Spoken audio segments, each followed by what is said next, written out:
and you better watch because I know where you live. Yeah, Manson got that one from me. He does know where you live.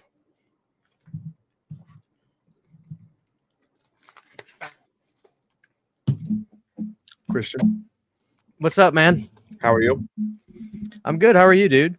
Happy Friday. Same to you. How was your week? It was trying. I will say that for sure. A very trying week. I like your shirt. You got your Great Pumpkin shirt on. I do. The time has come. I've been filming a brand new Candy Bar Creep Show finally, so Oh yeah, I figured I'd get in the season a little bit.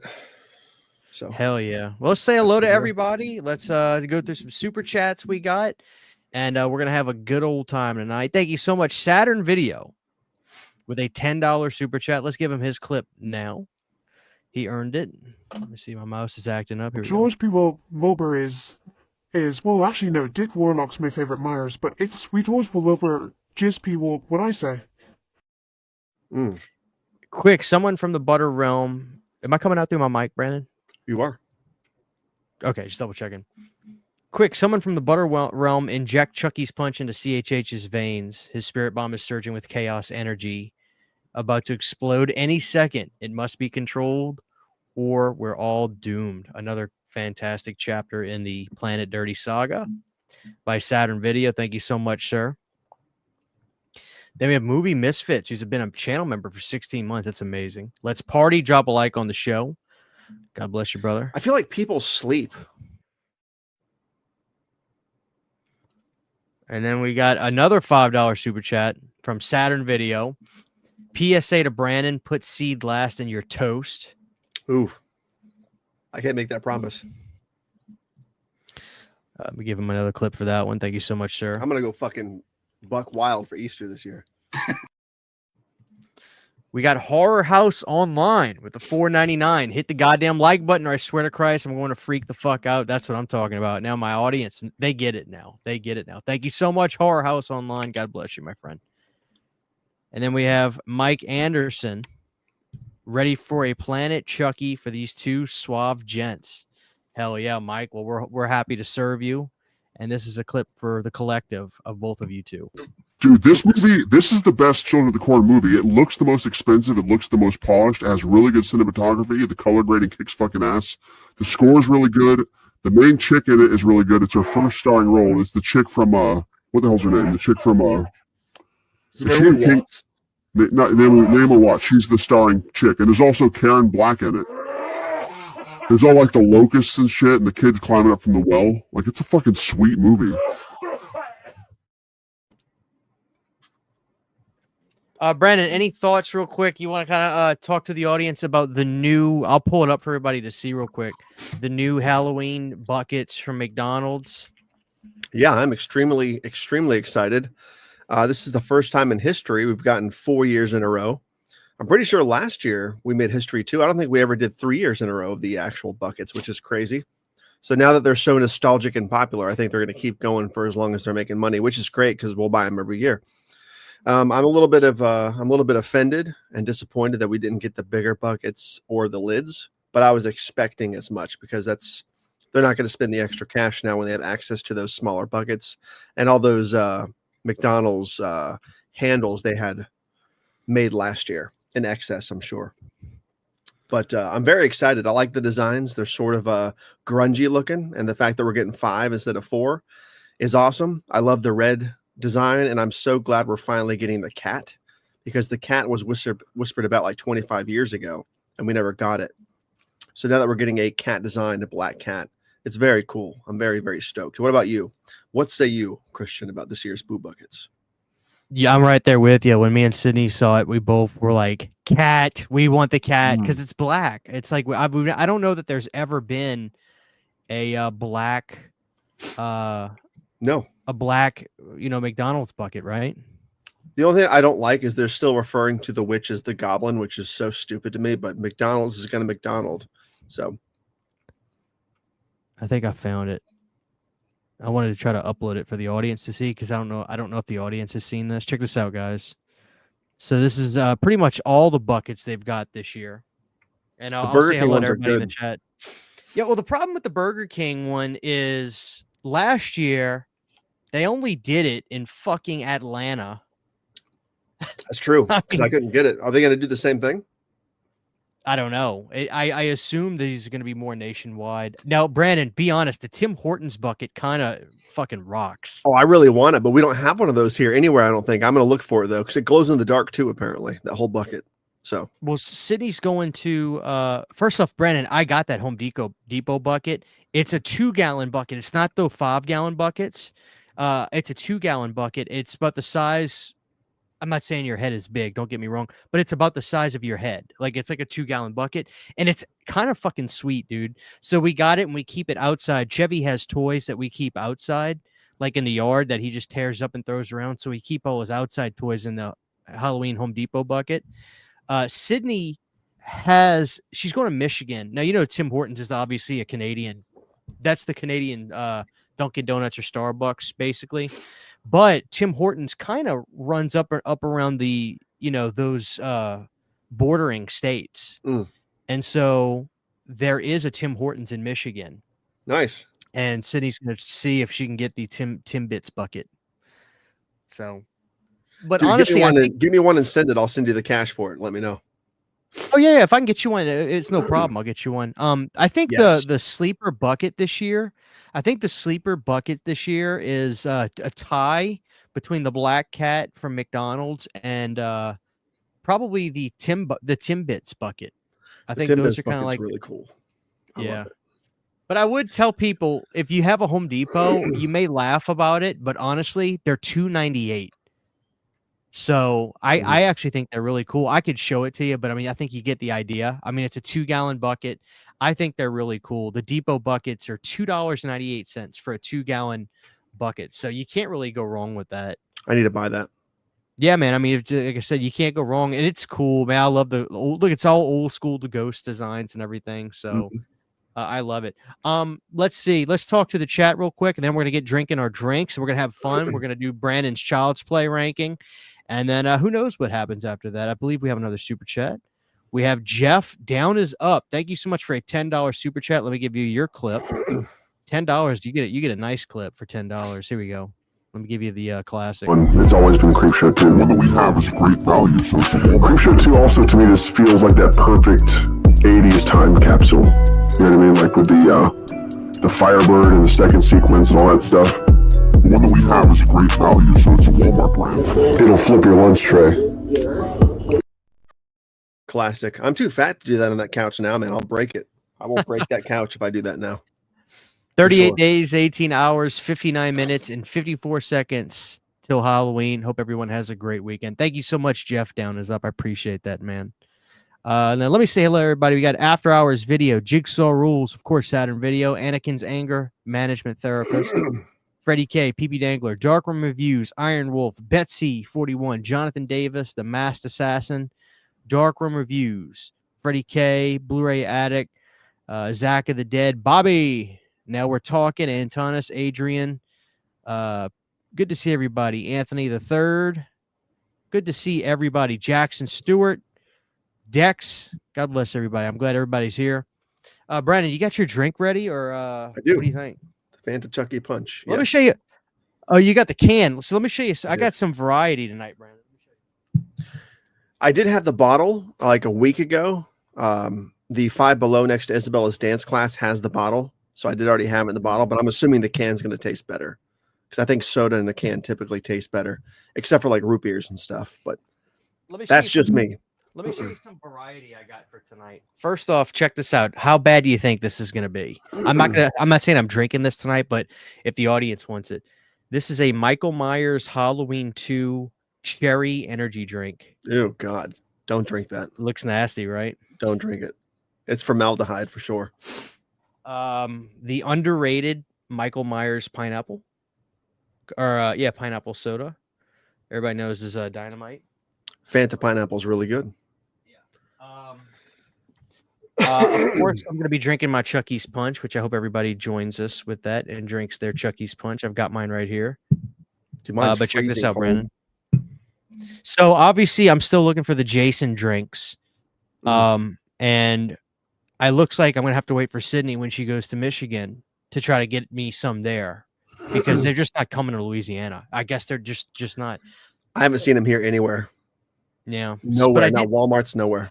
I got my hopes up for a second. I did find this.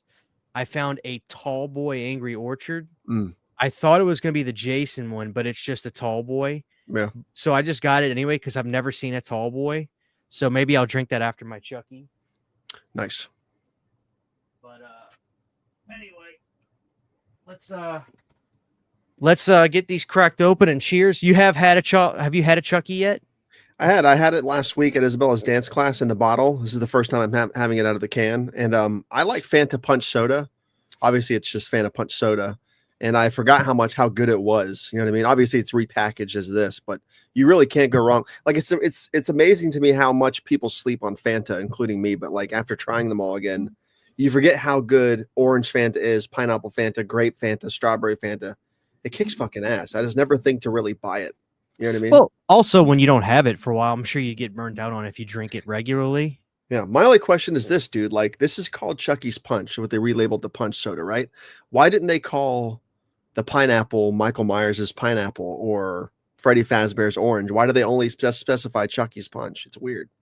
It's very strange. I guess I don't know. Good question. Very good question. A lot of people were like, well, why didn't they make Michael Myers the orange one? And my reasoning, if it made sense to me, was, they have a new Five Nights at Freddy's coming out. It's gonna be lit. Orange is obviously the most popular seller. So they want to have the property that needs promotion attached to the most popular drink. That makes the most sense to me. All right, Brandon, you ready to get our clip, our picture for everybody? Yep. 3, 2, 1.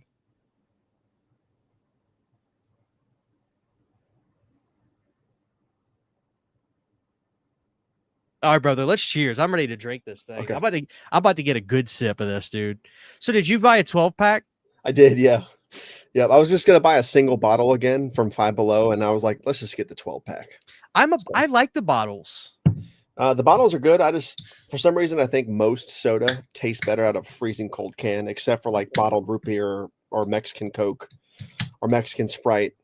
I think most of it, I'm weird. I think it tastes better out of a can. All right, cheers. Unlike beer.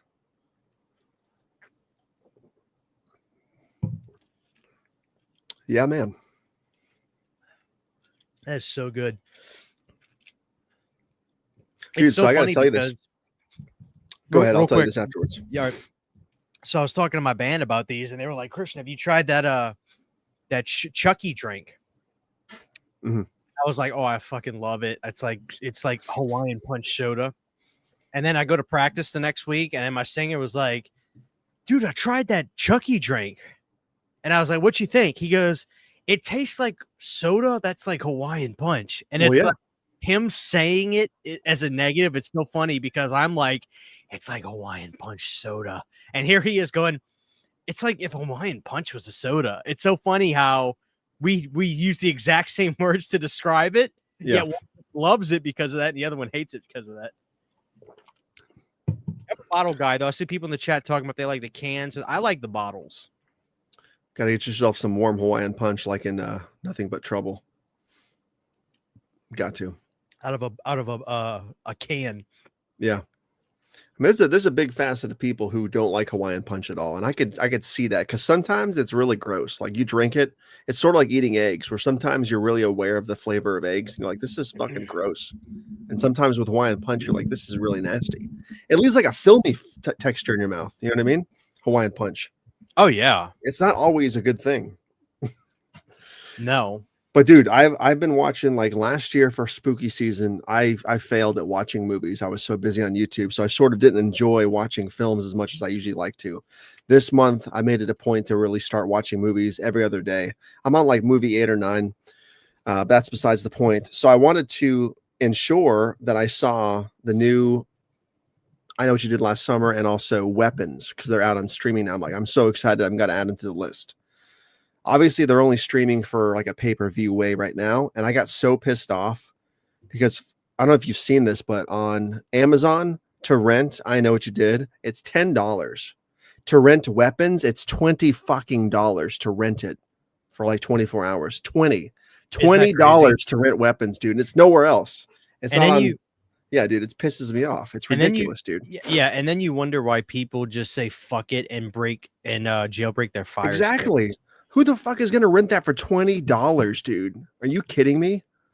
I know the It's- movie made a lot of money, dude, but like if they're going to make a prequel and they made all this money already, release that shit everywhere for free on streaming. You're still going to make Blu-ray sales and you're going to make so much hype for the prequel. Why would you cuck yourself by making that $20 to stream? It's Matt, fucking stupid, dude. Matt, I'm with you in the sense that the movie is that good. I think I remember telling Brandon I just watched the best horror movie of the year, but no, $20 for 24 hours is not worth it. Yeah. It's not. That's insane. And Freddie K brings up it's a theatrical rental price, but isn't it out of theaters? I thought it was out. Maybe it is still in theaters. Maybe that's why. It doesn't make a goddamn difference to me. Not to me either. $20 is too much, dude. 10 is too much to rent. I would do 5. You know what I mean? Like 5 or less. I'm like, okay, that's fine. That's like a blockbuster price. Like I'm gonna rent In a Violent Nature because I don't own it yet. Still, I didn't buy it, but it's like $3 to rent. I'm like, I'll do that. Why In a not? Violent Nature. Yeah. I'm not gonna pay $20 fucking for weapons for one day. Are you kidding me? I really think you're gonna love In a Violent Nature. Like no bullshit. Yeah. I love it. I mean, people shat on that movie because they thought it was boring, and you know, in some capacity, I do understand. Like, not everything is for everybody, but I swear to God, Brandon, I really think people today have the attention span of a fucking grub worm. No lies detected. Like, I'm serious. Like, they're like, I always, the way I see a lot of people online, I swear to God, like they strike me as the kind that sit in the movie theater where they're bouncing their knee with their hand on their leg, and they're just like, unless titties flash or death happens every 10 seconds, it's like it's boring. Yeah, that's the way I feel about a lot of people nowadays. I agree. I absolutely agree. So yeah, I'm excited. I'm gonna watch that too this season, so I'm excited about both. But yeah, fuck. You have Shudder, right? I don't. No, I need to install it. I have Tubi. I don't have my account pulled up, so I'm watching it like with ads and shit. I'm sort of not really set up with anything. I need to kind of do that. You need to watch When Evil Lurks. Do I? Oh my God, that movie's fucking amazing. I finally watched Sinister for the first time in my life last week. Oh, dude, Sinister fucks. I really was a little bit. I liked it a lot. I like what's his name a lot. No, he's the only thing I don't like about the movie. He's the only thing. I swear to God, Ethan Hawke is the most overrated actor of all time. I think he's really good in that movie.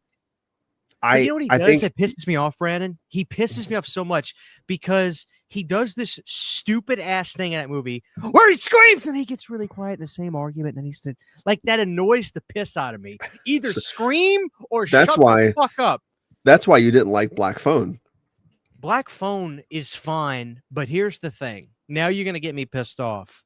Well, let me finish this real quick on Sinister. Okay, I was actually disappointed because I heard so many good things about it, and like I like the movie, I get it, but it's not something I'll ever watch again because I'm just kind of like, we gotta watch. I don't know. Sequel. Mr. Boogie just wasn't. I didn't find him frightening to me. I don't know. I don't know. I was expecting because they put that Boards of Canada song in there, and I've been a huge fan of that group for 2 decades. And for them to use that song in that movie, I was expecting something a little bit more to fuck me after I like to stick with me, and it just didn't stick with me. I was kind of upset about that. But I digress. Go ahead. Time and place. I think when Sinister came out, it was a really big deal. And yeah, I think it's a great film. I'm never going to be a huge Ethan Hawke fan. I'm never going to be a huge Ethan. I think he's fine. But like, don't tell me he's a great actor. He's not a great actor. He's fine. Like, I'll tell you this, dude. If you hear his voice, you want to talk about great actors. Like, you're not. I just want to make this perfectly clear, Brandon.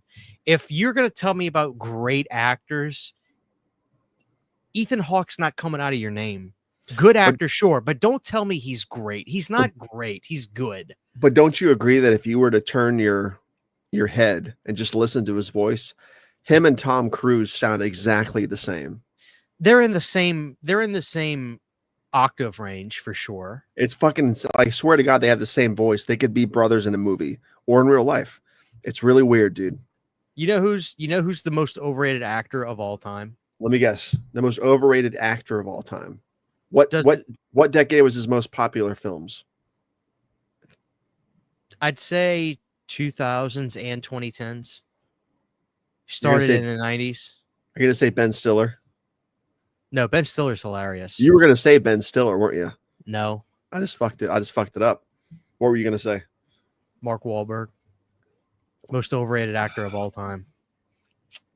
Is he overrated though? I feel like because he does the same fucking thing every time, and he talks like this. He annoys the shit out of me. Mark Wahlberg is the most overrated actor of all time. Watch him in that movie. What was it? The Departed that he was in. But he's good in that role. Like I believe him in that role though. No, Brandon. He doesn't. He's so out of his element. He's in a movie with legends. Like, you want to know who's a better actor than Mark Wahlberg? Like you guys around who's the guy that plays Evan Bourne? Evan Bourne? Yeah, who's that actor? Matt Damon? Yes. That's a great actor. He's in The Departed. Actor. Fear is a good movie. I see you guys talking about Fear. Fear's a great little thriller. Dude, he was badass in Rockstar though. You got to admit it. He was likable as shit in that movie. No, he wasn't. He was a dickhead in that movie. Come on. He was a dick in it. Listen, all I'm saying is this. Mark Wahlberg is not a great actor. He does the same goddamn thing.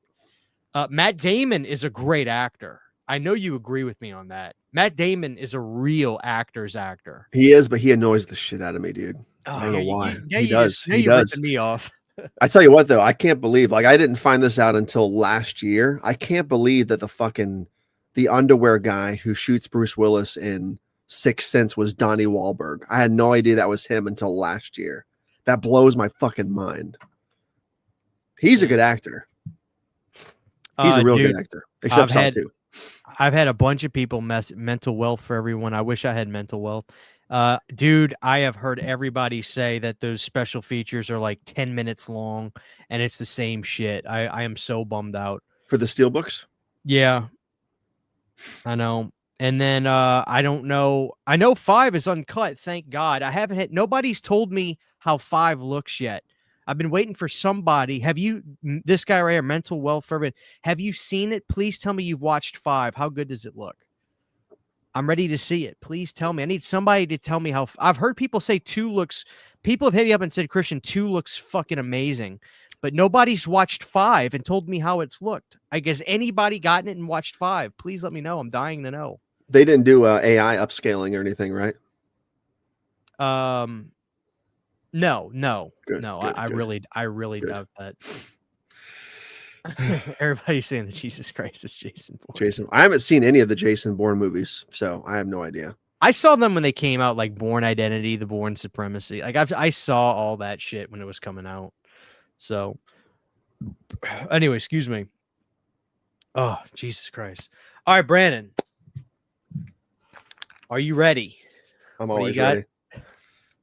You're over there burping. I got my acid reflux medication right here. Dude, I already guzzled my holy shit. I got half a can left. I was thirsty, dude. All right, Brandon. So I have the pictures pulled up of all the movies. And, all 8, right? There's 8, right? Correct. So yeah. I have 8 in my list. 3, 4. Yeah. Okay. I have all 8 of my movies. We're ready to go. I know we talked about not doing the TV show because it's not a movie and I haven't seen it, but I think at the end, since you've seen all 3 seasons, right? Yes. Of the show. I think when we're done, you should pretend that it's one block of entertainment, the show, and rank it among them. Like, where would you put it in the franchise as far as quality goes? That would be sweet. Because I saw people in the audience at first saying, are we going to talk about the TV show? I have not seen the TV show, so I will not be ranking it tonight, but Christian has. Let's see what we're going to drink.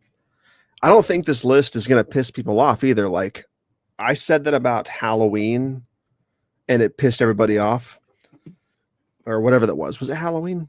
Yeah, whatever it was. I think this list is going to be pretty boring, actually. I feel like most people will probably agree, I guess. And I don't have any notes written tonight, so I'm just going to go off the cuff. So I'll probably like give one sentence and then be completely quiet afterwards. So, All right, ladies and gentlemen, number 8. Take it away, Brandon. so my least favorite Child's Play film, and I'm not trolling here. I'm not saying it just because of what it is. My least favorite Child's Play film, Chucky film, is the Child's Play remake. Obviously. Okay. I'm not going to say I despised the film. I didn't like watch it and say this movie fucking sucks ass. I didn't do that, but I wasn't a fan. I don't like Mark Hamill as the doll. I didn't like his voice. I didn't like the annoying fucking My Buddy song. I'm not a fan of the AI aspect of it. I like the genuine evil possessed doll aspect way better. I don't know. It was fine for what it is. I just think it really fails as a Chucky / Child's Play movie. And for that reason, it's definitely bottom tier, because no matter what you say about the other entries, and there are some shitty ones in there, and we'll get there, at least you have the fact that Brad Dourif plays the voice of Chucky, which elevates it right there. This does not have that. So that's really where I stand on it. Well, I think a lot of people will agree. You know what I mean? It's amazing to me how they were managed to make a practically made doll look like a CGI doll. Yeah, I thought the AI thing just seems, or the not AI, but like the robot. I guess it was AI sort of right in the movie. It just seemed so. It seemed so overplayed and boring already when the movie came out. You know what I mean? I'm just like, I'm over this AI crap. Like, we've seen this done before. It's not new. It's not groundbreaking. It's not scary. I don't know. I'm just lame, but I thought it really ranks at the bottom. So there we go. I agree. I'm not a huge fan of it, but boy, I don't know if I would have it dead last though. Yeah, I'm going to justify my reasoning. Well, I kind of just did, but I'll justify it more as we go. So that was number 8. Well, I'm trying to see if the chat doesn't really look like it's too inflammatory right there, like it usually is. So I think maybe there's some agreement there. Let's see. Fair enough. I saw it once. It's solid fun. But damn, the doll is ugly as hell. The Child's Play remake is trash. Don't agree, but respect your opinion. I agree the doll is hideous. My God, that thing looks like sheet. It's just amazing. I really think Iron Wolf's comment explains it the best. Like, I saw it once. Like, when you say that about a Child's Play film, it's like, damn, really? Well, that was Aubrey Plaza, which she is hot. Yeah. Saw it once. Like, yeah, of course, that's a big problem with the Child's Play movie. Like, I've seen Seed of Chucky 4 or 5 times, and that movie fucking sucks. But for me, so many of the characters just felt like cardboard. They never developed into anything. Buddy was the only character I cared for. Jeez. Yeah, it came and went.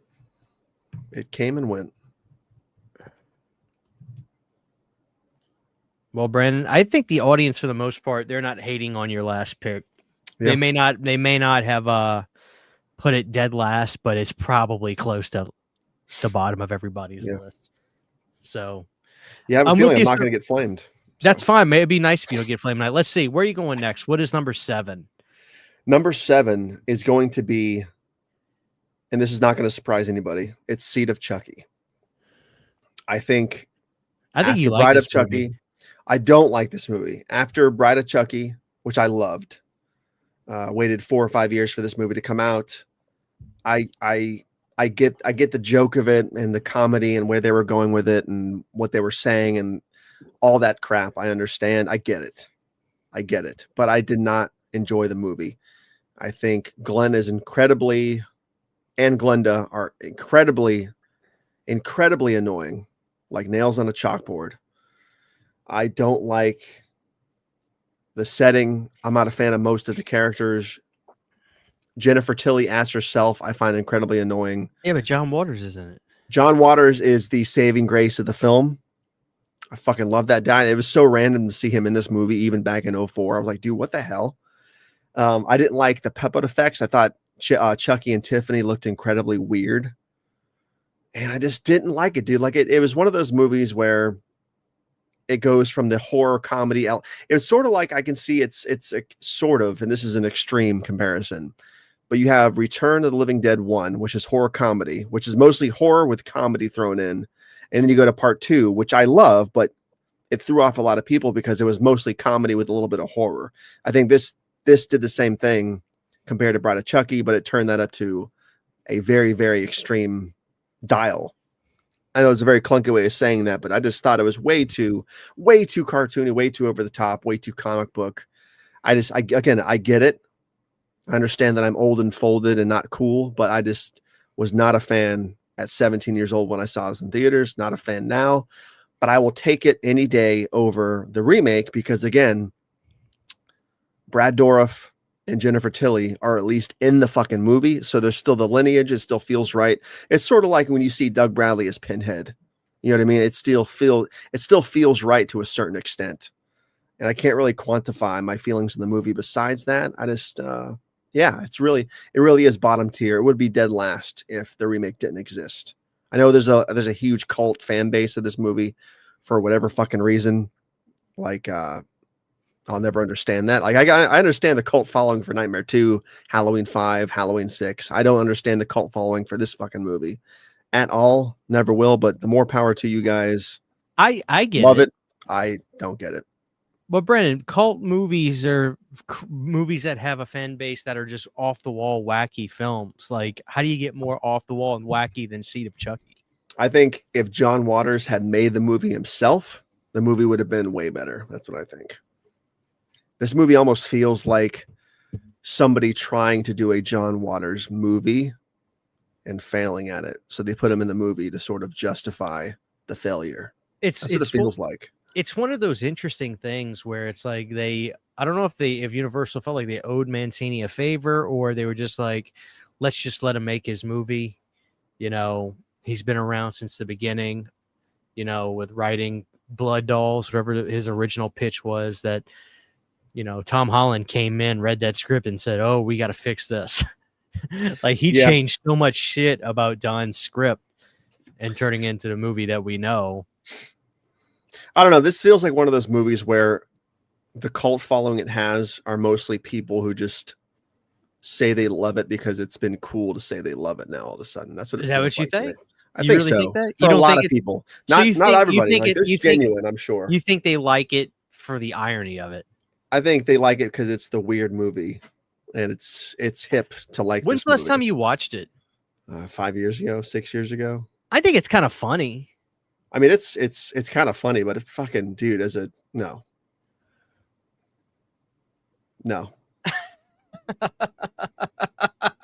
Fuck no. Well, there you have it, ladies and gentlemen. I think you do have some people that are against you. That's okay.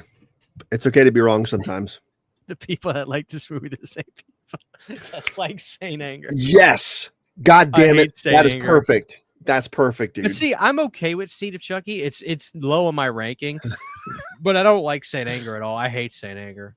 Saint Anger has not grown on me at all. At all. No, it's terrible. Like Death Magnetic. I'm getting off topic. Like I didn't like that record the first few times either, but I can listen to it now and not want to kill myself.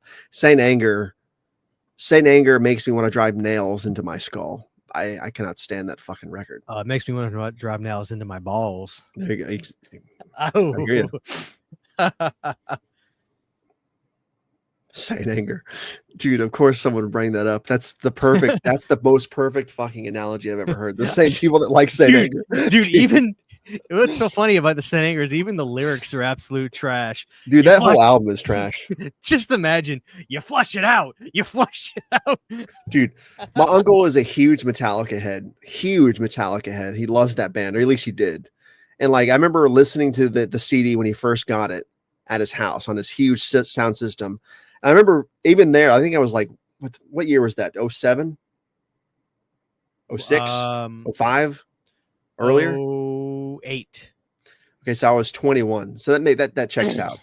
I remember thinking as I was listening to it, I'm like, this is a joke. You know what I mean? Cyanide! And that's how I Oh, feel man, watching he Seed of died! Chucky. This is a Yeah. joke, but in a bad way. And I'm the fucking punchline. That's how I feel about Seed of Chucky. So Well, how are we feeling about Brandon's ranking so far? Everybody in the chat, give me thumbs up or thumbs down if you agree or disagree.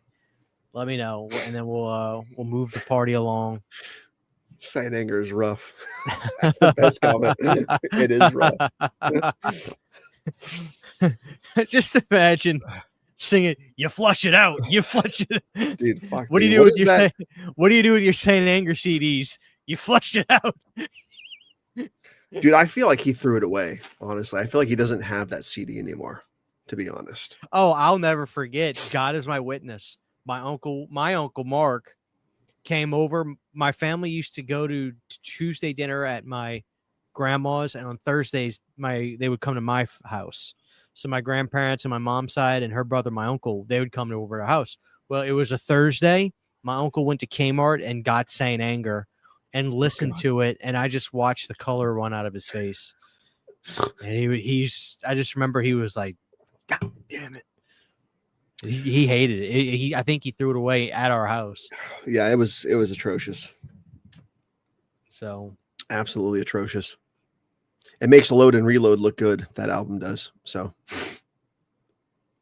yeah, I like some old school Slayer, brother.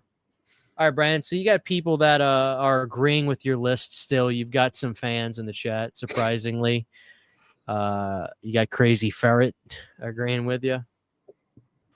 Walking on Thin Ice, Blu-ray Addict, Sacco, Retro Ryan, Sean. All right, Brandon, what the hell is number 6? six Where is you going to going be now? 6 is going to be Cult of Chucky. I hate this movie. I know you do, and I don't hate it. I enjoy. I've seen it 2 or 3 times. I enjoyed it. I do think it drags. I feel like it should have been a short film or like the opening episode of a TV series. Maybe it just feel like it drags way too long. It's a little bit complicated. It's a little bit convoluted with how the multiple Chucky thing is set up. I know they expand on that in the show, which I haven't seen, but it has seemed to sort of come out of nowhere and not in a good way in this film. I'm just not a fan of the way it played out. I like the chick from Curse of Chucky because it's the lineage of that movie over. I'm glad she's in the movie because it carries over the story. But like, I don't know, man. The Chucky looked weird. The setting is too white and clean. Like I don't know, man. I get the asylum look, but it just seemed like I was looking at blown out photography versus a white setting. It seemed more like they were on a green screen and they just keyed everything white. It didn't feel like I was actually in the hallway or in this white, pristine, clean building. Am I making sense here? I don't know, man. It felt like I don't hate the movie. I like the movie. I don't love the movie. I think it's a very lackluster, boring, really lukewarm Chucky movie. But again, it has Brad Dourif, has her name's Fiona Dourif, right?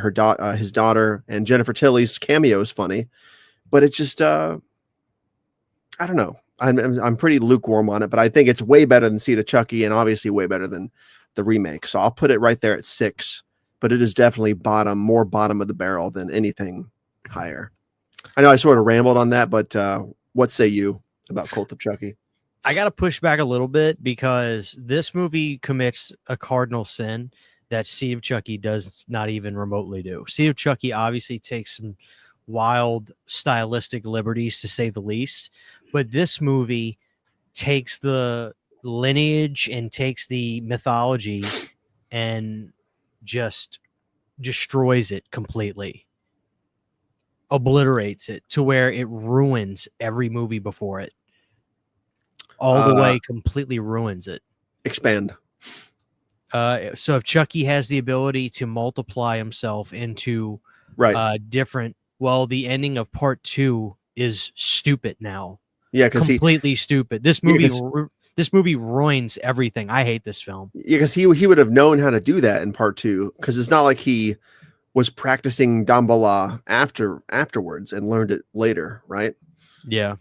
Unless he learned it from the book and Bride of Chucky, maybe. But I don't know. That's a stretch too. I think this movie just commits the ultimate sin and just it disrespects every movie before it in a sense. So I actually hate this movie. I don't like this movie whatsoever. I really feel Don creatively is not a dumb guy by any stretch. I think Don's a very creative person, but I just feel he really needs somebody to say no to him. No, I mean Because we this just have to say movie- it, dude. It's obvious that when he gets his hands completely on the franchise, the quality really dips. And I love the guy. Well, But we have to call a he- spade a spade. yeah. He just needs somebody to be like, dude, what are you doing? So like this movie, I think it's worse. I think it's genuinely worse than Seed. I really do. I think eventually you'll get there, but I can't believe how much of a cardinal sin it commits. So I think this is I might actually like the remake more than this one now that I think about it, because honestly it's what's the word I'm looking for? This movie is so irresponsible.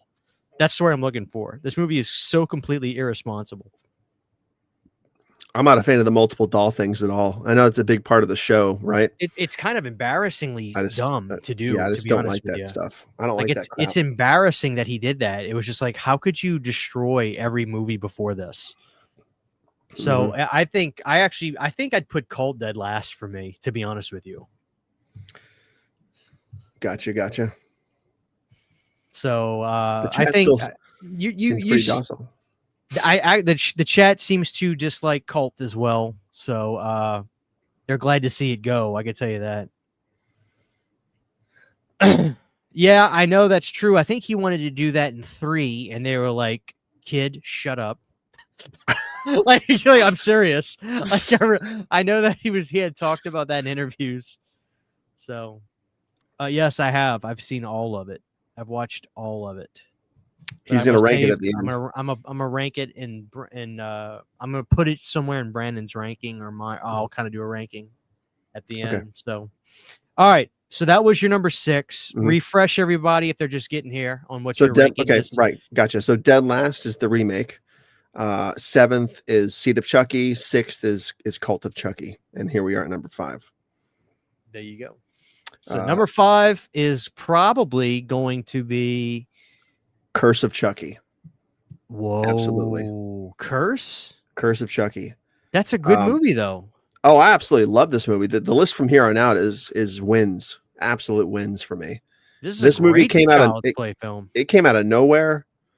That first teaser trailer we got, I know it's still straight to video, but I was still really happy to be getting it. I thought the CGI scenes of his face looked kind of weird, but they also looked really good in a weird way. It didn't bother me. I thought the redesign of the doll looked really cool. I like the fact that in the movie, in part of the story, the chunks of plastic, like the waxy stuff, breaks off and you see the Bride of Chucky makeup underneath. Like, I mean, that's so cool. The story was cool. I like the haunted house aspect of it. The cinematography was really good. I like the cast. The actors were good. I know that it sort of feels the flashback sequences with Charles Lee Ray and his obsession with the mom and the family seems sort of like a curveball out of left field. I know they were sort of just looking for a vessel for the story of why he's doing this, but it flowed for me. I thought it was really cool. I liked the cameo from Tilly at the end.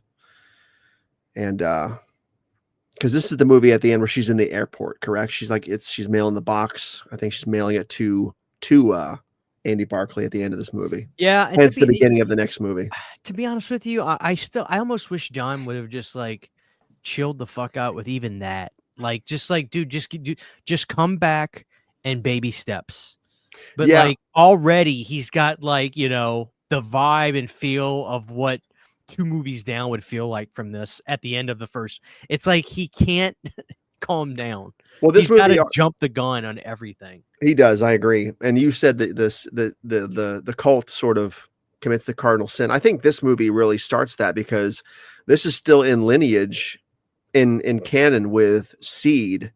So when you take into account the ending of Seed, this movie really convolutes everything right from the start. It sort of feels like a Band-Aid, and everybody was sort of willing to let it go because the franchise was such a mess story-wise, and this kind of fixed it. And then Cult takes it right back out into the fucking left field again. But I think But this Cult, sort of did it first. You know what I mean? well, I agree, but at the same time, Curse was like a great reset. People forgot Seed in a sense that like they were willing to take this movie on its own merit and not say, okay, well, what happened at the end of Seed? We're going into Curse of Chucky now. No, I think people looked at this as a Halloween 2018 way before that. And this movie I thought it did everything right. And then it just, oh God, he ruined it. He ruined it in the next one. I Yeah, but loved this movie. I thought Oh, this it's movie great. I thought this movie had one of the best suspense scenes of all time with the chili that they were eating Yep. at the table. Oh, I was just edge of my seat waiting to see who was gonna gag. And bringing back the more like the POV shots of Chucky, like you don't see him right away moving around. I thought was really cool. Like, it sort of brought back a little bit of the scariness of part one, almost. But it was a really good try, a really good sequel. I think Yeah, a really good attempt. which is so crazy. It's like he somehow Mancini managed to control himself to make that film like that movie was suspenseful. You were waiting for Chucky to move. It was such a good movie. I think I remember people saying this too. I forgot who said it. It was a big reviewer. Said the movie's like the movie's biggest mistake was that the studio didn't believe in it enough to give it a theatrical run because they were saying it would have done well theatrically. I'm You know what sure I mean? I'm sure it sold like hotcakes. Yeah. Hotcakes on DVD and Blu-ray. Yep. You I know. think I bought it day one. And So, then that was 2013? something like that. I And don't remember then exactly, but yeah. and then Cult was 2017. So let's Makes see what the sense. people are saying.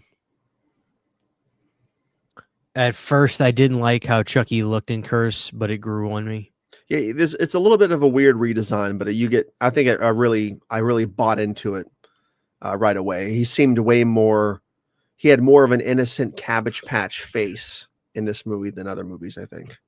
This may be one of the first VOD movies I rented.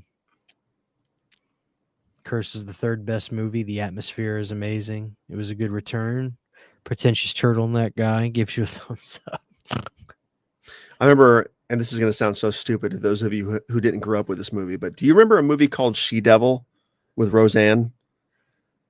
It's I a don't think I've crazy fucking movie. It's a crazy, insane, weird movie. And I remember the first time I saw Curse, and I saw the priest guy. I was like, holy shit, that's Consuelo, who was like the live-in maid guy from She Devil, it's a totally random off the top trivia thing, but I was like, holy shit. Anyways, I digress because nobody's seen She Devil except me, apparently. No, I haven't. I have to see it though. I'm about to upload a photo in here. I was actually showing Cody this the other night. It might have been yesterday. I found this on Etsy, Brandon. I marked the fuck out, and I'm getting this. I ordered it from Etsy. All right, so I got it uploaded. I ordered this from Etsy, and I can't wait to get this. And I'm actually gonna watch it. Here, let me pull it up. Is it the Halloween 2? I knew it. The Halloween 2 Roseanne thing. See, when I saw this, dude, I thought this was an official release because I saw people posting this. I assumed that they had released this as like the official DVD, but it's not official, huh? So no. So what it is obviously it's the Halloween specials, and this person actually put the Halloween specials on a VHS. So it's all the Halloween specials with the Halloween 2 artwork. Gotcha. Look how great that is. Dude. So, but what I'm saying is, so this was never official. Like there was never a DVD of all the Halloween episodes together with this Halloween 2 homage. Not with the homage, but I believe Really, it was dude, Garrett. I thought that was official. Holy shit! No. So I think Garrett had posted he had gotten a DVD. He had a Roseanne DVD from Anchor Bay, and I didn't know they did that. So when I saw it, I instantly went on eBay and got myself a copy because that's my favorite TV show of all time. Gotcha. And so somebody posted about this on Facebook. I saw, and for some reason, my gut instantly told me to go check Etsy, and thank God I found it right when I searched it there. Otherwise, I was going to freak out. And I think this is a fair price for this. It was $25 for this VHS. It has the actual Halloween special episodes on it. How many are there? Are there 8 or 9? I think there's 6. Nice. Off topic. And I'm never going to watch the the last two show. specials are the last two specials are terrible. By the way, Are they? the first four specials are amazing. I actually think the specials where Roseanne is at the lunchbox a lot is great because, dude, the decoration she has to the lunchbox is so great. She's got like these big giant devil rats on the counter at the restaurant and everything, and they look all great. Which one is she dressed up as, like the witch with the long black hair and the black lipstick? Because that's the only one I First or remember from second. being a kid. That's the only one I Yeah. remember at all. First or second season, 89 or 90, 88, 89 or 90. Dude, I probably watched that when it fucking premiered. That's crazy. Greatest sitcom of all time, man. I mean, it's truly I think Roseanne was one of those shows where it didn't matter if you were black, white, Mexican, whatever. If you were a middle class working family who was struggling, you could relate to it. And that show covered everything. Domestic abuse issues, because Jackie had crazy boyfriends, marital problems, raising kids, money problems, neighborhood problems. I mean, that show covered everything real life. And it's like, I love, Married with Children, but like Married with Children was so much a funny show, right? Like everything was just the gag. Like it was but that's what made that show work. Like I know people love Friends and Seinfeld, but to me, no show will ever touch Roseanne. Except one show comes close to touching Roseanne. You know what that show is? Cheers. Frasier. Oh, give me a break. Frasier is hysterical. Frasier's great, but it's no Cheers, man. I love Frasier.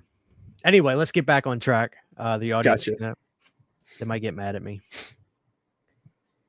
All right, so we just did Curse of Chucky. That's where we were, and that was number 5. Yes. From here on out, it's a pretty boring list, I will say that, but we'll see who agrees with me. And unlike my Halloween and Friday the 13th rankings, I'm going to say this, which those lists haven't changed in years really at all, like for years. My Child's Play ranking has changed quite a bit in the last 10 years or so. Not quite a bit, but there's one or two things that have flopped. Really quick before we finish, because people were actually talking about shows. We got some love for The Sopranos. Oh, yeah, for sure. Greatest HBO show ever made. People give me some love for Frasier. Cheers. I'm so glad Akeem brings this up. Brandon, are you able to separate the expression separate the art from the artist? Dude, the Cosby Show still kicks fucking ass. Bill Cosby himself is still one of the most hysterical live comedy shows or specials of all time, right? I saw him live, in 2008. Brandon, hold on. I gotta disagree that he's one of the greatest live shows. I don't think he is. I do think he played an amazing sitcom dad, but I don't think he was that funny. Like to me, I look at Bill Cosby's humor with the equivalent of like that Bill Engvall. Like he kind of got famous from humor, but he's not really that funny. Okay. I never saw Cosby as like a Rodney Dangerfield or even like a Chris Rock. Like I think Chris Rock is a lot funnier than Bill Cosby. But have you seen himself? I have him on vinyl. Dude, the segment where he's talking about his wife giving birth and shit is fucking hysterical. What are you talking about? It's fine. Like it's fine. Like he played one of the funniest sitcom dads of all time. That I will never argue. But I really don't think he was that great of a comedian. Like, I think he's funny as fuck. Are you going to tell I haven't me seen other things besides himself, though. Are you going to tell me? That's like you can't. That's like mountains to molehills. You can't put people up against Richard Pryor for the most part. Like you can't. Like that's not even fair. Richard Pryor is in a league of his own. Like when you think about those, like when you think about the Don Cheadles, the Richard Pryors, like those legends, nobody ever says Bill Cosby was one of the greatest comedians of all time. Nobody. I agree with the king, dude. Chris Rock isn't funny to me either. I always thought he was annoying as fuck, but that's just me. Dude, Chris Rock is funny. And I will say this: I don't care who disagrees. We're talking about comedians. I'm going to say this loud and proud. Eddie Murphy Raw is not the greatest special. Way better than Delirious on every level. I'm going to say that. I'm not saying it's the best. I'm saying it's better than Delirious because everybody says Delirious is the better one. Raw is way funnier. Who is the greatest stand-up comedian of all time? Let's ask you that. The greatest stand-up comedian? Who's the greatest stand-up comedian? The greatest stand-up comedian. And we can do this. Like, I don't like just being like a race guy, but you know, black humor and white humor, sometimes they're different. Black comedians, they have jokes that can be totally different from the white. Give me the greatest white comedian, give me the greatest black comedian. The greatest black comedian has to be Dave Chappelle, right? Is it Dave Chappelle? The two or is greatest Dave Chappelle white. just the greatest? Chappelle's funny, I get it, but we're going to separate them like that. The two greatest white comedians on stage, to me, and this is going to make everybody pissed off, is probably Dangerfield and Carlin, because Carlin was way funny before George Carlin, dude. Yeah. I feel like people they feel obligated to say Carlin. Nobody feels obligated to say that. People feel obligated to say Dangerfield or no. Dangerfield is the king of the one-liners. He invented. Yeah, but people feel obligated to say it. It's like some people feel obligated to say Pryor, who probably haven't even seen a Pryor set ever. But I would say those two. I think also this is really underrated too. Have you seen Brewster's Millions, by the way? Probably not. Richard Pryor. Oh, it's hysterical. You I don't know. Brewster's Maybe. You should. I was thinking of Dangerfield. Brewster's Millions is hysterical. As people don't like this guy, but I think in the early 90s, Dennis Leary's No Cure for Cancer was fucking hysterical. Probably the most underrated comedy special of all time. I will say that. And Dennis Leary is great. And the two best black comedians is probably Pryor and Eddie Murphy. I'm going to say it. Eddie Murphy was fucking hysterical. I saw some people saying Sinbad. Sinbad was pretty funny too. Sinbad is not good. He was funny as shit, but I've never seen a whole special, so I can't really comment on how much it stacks up. But Raw and Delirious speak for themselves, dude. So Brandon, get this. In 2010, it was either 2008, 9, or 10. Charlie Murphy came to Grambling, which is next to where I live. And this was like, Eddie was like kind of like taking a back seat at this time. Eddie wasn't really doing much publicly. Charlie Murphy got booed off stage. You can find the clips online. Charlie Murphy got booed off stage at Grambling State University because he was on stage just like talking about Obama, and he was high as hell. And he was like, there's clips of him saying, I already got the check, fuck y'all, on stage. And people are booing the shit out of him. And then they get ready to start jumping on the stage. They had to drag him out of there. It's funny. I remember it was in the paper. Like, people said Charlie Murphy almost got killed that night. Like, the crowd was so hostile to I believe him. it. Oh, it was crazy. I believe it. All right, who's the most overrated comedian of all? Hold on. First off, I was going to say, to me, it's Pryor and Chappelle. I think Eddie Murphy was a better movie comedian than a stand-up. And then I like Rodney. And it's a two-way tie for number 2. Kinison and Norm Macdonald. And Norm Macdonald was people are saying Kevin Hart, for God's sakes. Somebody said Robin Williams, though. Robin Williams has some fucking hysterical sets, though. Yeah, because he's... I didn't say that. I should have said Robin Williams, I'm just going to say it. Robin Williams, it's known. This is not a secret. Everybody has talked. Every comedian talks about it. Robin Williams stole jokes. He did, but he still did it funny as fuck, though. Yeah, that's fair enough. Like, the delivery was still probably better than the ones he stole them from. You know what I mean? Yeah. I think the most overrated comedian, I'm gonna get a lot of hate for this probably. The most overrated. Oh shit. At the time, though, Dane Cook was funny. Dane Cook might take the cake. I was gonna say Bill Burr. Dane Cook was funny. I think Bill Burr is so really fucking overrated. Overrated as Christ. But then again, Dane Cook was absolutely trash too, dude. Say he's overrated as Christ? Dude, yeah. Is that what you said? Yeah. Damn, sorry. Bill Burr is he's funny sometimes. I like his movie Old Dads, but I think his stand-up's pretty cooked. Dude. Dane Cook is trash. The only thing that Bill Burr did worth a shit movie-wise was in Breaking Bad. I don't like Kevin Hart either. I think Kevin Hart fucking is not funny, but that's just me. Do you like Cat Williams? Cat Williams is hands down one of the greatest comedians, black, white, yellow, green, anything. I feel like Cat now Williams he's doing more is- philosophical stuff than comedy, which is still cool. I want to see Well, him live. He's evolving, but I Yeah. just remember watching a special from him for like 2005, and he was talking about drugs, and he's like, I don't know the fucking recipe or something, and it's just the way he talks is hysterical. Yeah, I But agree. dude, do you remember back in the day on Wild and Out, Cat Williams would embarrass people when they would go up and do the wild style with him? Mhm. Oh, dude, Cat Williams would literally embarrass people. Yep.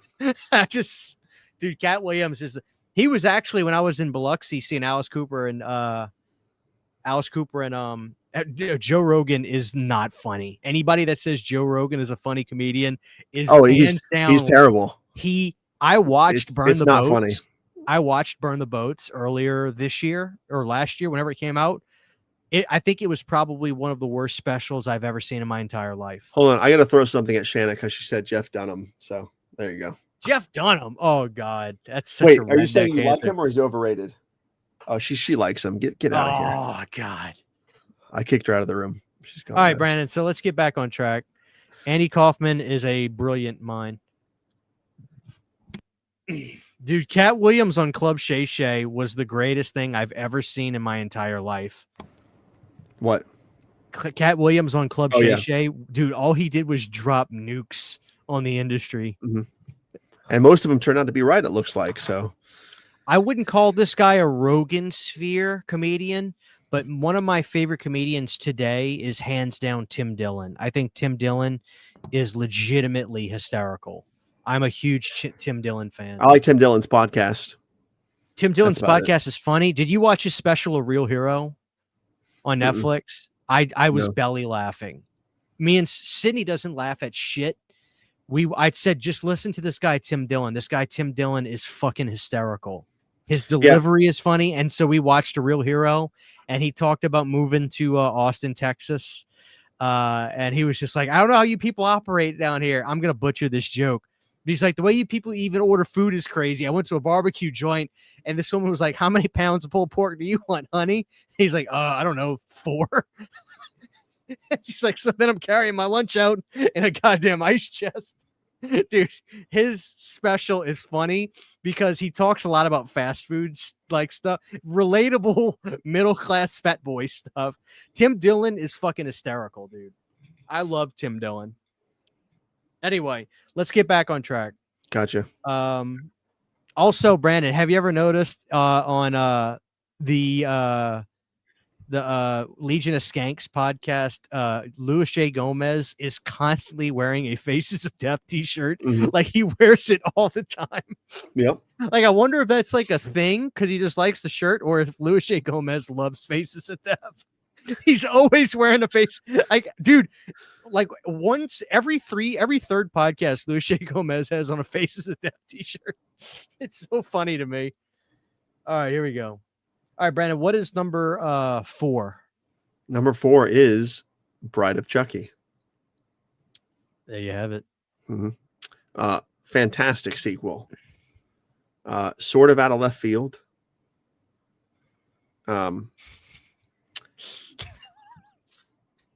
Goddamn Carrot Top. 10-10. Dude, look at Gene Simmons in that photo, dude. What movie was that Gene Simmons did? That was I don't remember. what movie was that? Anyway. I think Bride of Chucky is fantastic. The look of the film is great. The puppets themselves looked, I think, probably the best in the whole franchise as far as the way they move, the way they operate. They just look very fluid, way more fluid than any other movie, even the first 3. I know a lot of people didn't like the Frankenstein design of Chucky, but to me, it immediately made sense because of the aftermath of part 3 where it gets chopped up in the fans. I remember when they announced this movie, I remember hearing people in Videoland talking about it. And then I finally saw the Fangoria, one of the first Fangorias I ever picked up, maybe even the first one. It had Scream 2 and Bride of Chucky articles in it, I'm pretty sure, because Scream 2 was coming out in 97 and Bride of Chucky was following the next fall in 98. I remember reading an article about Bride of Chucky, being super stoked.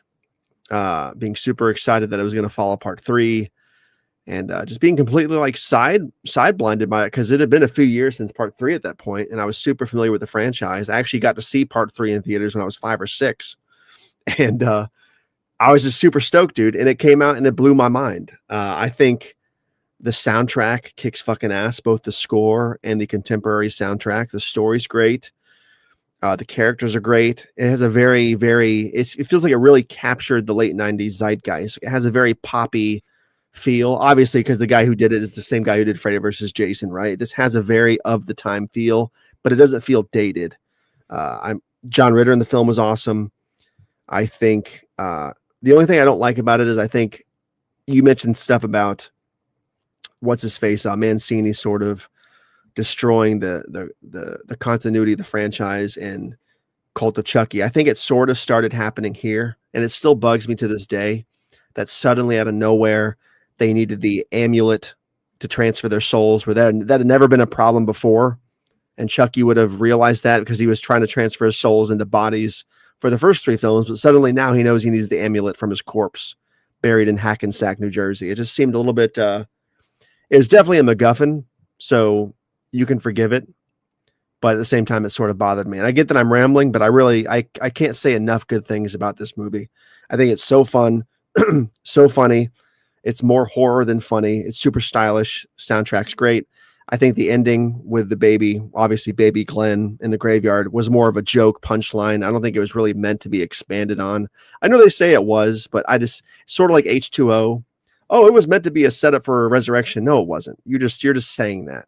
That's what I think is going on here. But I think the movie it's great. I think it's fantastic. I don't think it dropped the ball. I think it still felt in line with Child's Play 1, 2, and 3.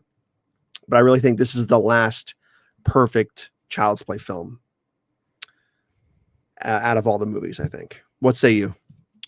It took me a long time to really like get my head on my ass and just like it. I used to be like, do you remember around like 2008, 9, 10, where like that's when every bit of marketing for the Child's Play films was scarred Chucky? Like whatever you saw, it was that. And like, I didn't want to like that yet. Now we've kind of reversed everything. And now instead of scarred Chucky, they've gone back to promoting doll face Chucky. And now I find scarred Chucky to be cooler. Like I like scarred Chucky again. And I think that pendulum swing has made me go back and like Bride of. I think the look of the doll or the look of Chucky in Bride is a bajillion times better than Seed. Seed, he looks like glossy wax. In Bride, he looks like flesh, and the scarring looks authentic. I think the best Chucky ever looked in the Scar era is hands down Bride. Oh yeah, hands down. Yeah, they almost gave him sort of like an anime look in Seed of Chucky and Beyond with the scars. This is the only movie where it looks perfect. Yeah, it looks hokey in the other ones. This movie looks absolutely phenomenal, just phenomenal. And I love this movie now. I think the soundtrack is dynamite. I think it's legitimately funny, and it's got Three's Company, right? Wasn't it Daddy in it? John Ritter. Yeah. John Ritter, rest his soul. I think this might have been one of his last movies, because I think he passed away. No, he passed away in 2003. So this is like 5 years before his death. I'm wrong about that. Yeah. But it was close. I remember seeing him and being like, holy shit, it's that guy. Because at that point, I always called him I knew him from Three's Company, but I was still relating him most recently to the Problem Child films at that point. You know what I mean? So The Bomb, thank you for a $10 super chat. CHH, I sent you an offer for your chainsaw set. It's legit. I just have to have it. Well, I did see your DM. I'm not going to say what it is online, but here's what I'll say to you. I didn't pay for that chainsaw when it was at $120. I paid for it like an idiot with $300. So as cool as that thing is that you showed me with the signature and all, I know that I could get it for a lot cheaper than $300. You're gonna have to sweeten the pot and add a little something to that for me to want to sell it to you or do a trade. I'm open to it, but you have to see where I'm coming from. I want to get my value out of what I spent in a trade. I want what you have, but you're gonna have to sweeten the pot a little bit for me. So feel free to DM me again. I did see your DM. But we'll talk soon. Thank you for the $10 super chat. Let me give you a little clip real quick. Let's see. I feel like people sleep. There you go. Yeah, we'll talk, brother. We'll talk. So yeah, I think next up, Brandon, we can breeze through these. Obviously, your number 3 is going to be Child's Play 2, right? No, actually, this is where I was talking earlier about how my list has fluctuated over the years. This is really with these top 3 are where the list has fluctuated, because for a long time I would have put 2 as 1, but right now my number 3 spot is going to Child's Play 3. So What? Really? Child's Play 3 was my number 1 or number 2 for years, dude. But the last couple years, it's gone to poster, number 3. though, right? Best The poster. poster's great. I like the look of Chucky. He's so angry in the film. I love the redesign of the look. I think he's super has a great attitude in the film. I think it's incredibly violent over the first 2, and the military setting is great. The carnival ending setting's fantastic with the giant fan and like the funhouse thing. I like the score. The score is really angry and like nihilistic. The military drums, all that kind of stuff. I love everything about this movie. I know a lot of people thought it felt rushed with a time jump and how fast it came out after part 2 in 91 or whatever it was. Like I said, I saw this one in theaters when I was 5 or 6. So that checks out with the timeline. But dude, the opening sequence in the doll factory, I still remember. That's like the only part I really remember vividly. That's disturbing as a little kid, dude. Yeah, the drain with the logo appearing. I remember like getting chills. I still get chills now thinking about it. That logo crashes onto the screen. I'm like, dude, this is such a different Child's Play movie. The opening where he strangles the head of the company is so good, dude. Like, this movie is it's a masterpiece. And I think it's criminally underrated, I think, still to this day. Well, the thing that scared me as a kid is when you see the eyeless, teethless, insideless shell of the doll scream no with black eyes. It's disturbing looking, dude. Because he doesn't want to be there. It's absolutely disturbing when he's got there's nothing inside of him. It's just the outer shell, and he just yells it no, and it's blackness underneath it. That bothered, dude. That haunted me as a kid. It really nobody talks about it. I agree, and nobody talks about it, dude. But like that really shows us the psychological torture that Charles E. Ray's in, because the fact that he was brought back by the blood, right? They made a new doll. He screams. That means that even when he gets killed, quote unquote, killed or blown up or set on fire or exploded or whatever happens to him, his soul doesn't get to move on. He's still trapped with the remnants of his previous form, like no matter what. So like when you kill Chucky, he's still stuck in that purgatory, basically. Because of Dumbledore. And they never explore that. Like you never hear Chucky say anything's better than being, you know what I mean? Like, they should have like tapped into that a little bit, because him screaming no like that, obviously he's in pain and he's like, fuck, not this again. I'm not moving on. I'm just back here again. But there's some good, genuine stuff to mine there. I think at the end of the day, if the audience is able to connect the dot, then that's good enough. Right? Like, I really think that's all. You don't have to go out of your way to over explain, but I think that intro perfectly explains to the audience his blood is in the mixture. It's in the platen, if you will, whatever that is, that vat of plastic liquid. And it's like that. As a kid, I understood it. Like, that's Chucky's blood getting put into a new doll. The look of that factory was so cool, covered in cobwebs and everything. That intro is fucking amazing. I love it so much. That should have been the plot point. I think he should have been like, I know he's trying to get into a human body like he always does, but like he should have been more like, look, I can't go through being stuck in that like purgatory between life and death anymore. I have to get into a human body, or I have to find a way to cross over. Like, he's so desperate at this point because he doesn't want to be in the fucking doll. It should have been a little bit more desperate, I think. But that's all I really have to say about it. You know what I mean? I think the reason this movie is able to succeed and work is because it still lives in that vintage 80s horror world, because it does the biggest, like, oh, don't you dare move, by getting rid of Andy as a kid, replacing him with an actor that looks absolutely nothing like him. Yeah. his girlfriend, love interest, looks like she's 40.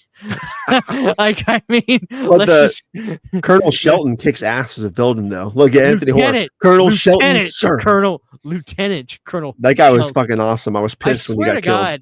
I swear to God, I always think of SpongeBob because I swear when he gets in his face, he goes, Lieutenant Colonel Sheldon with a D. And I swear he's saying Sheldon. I swear to God he is.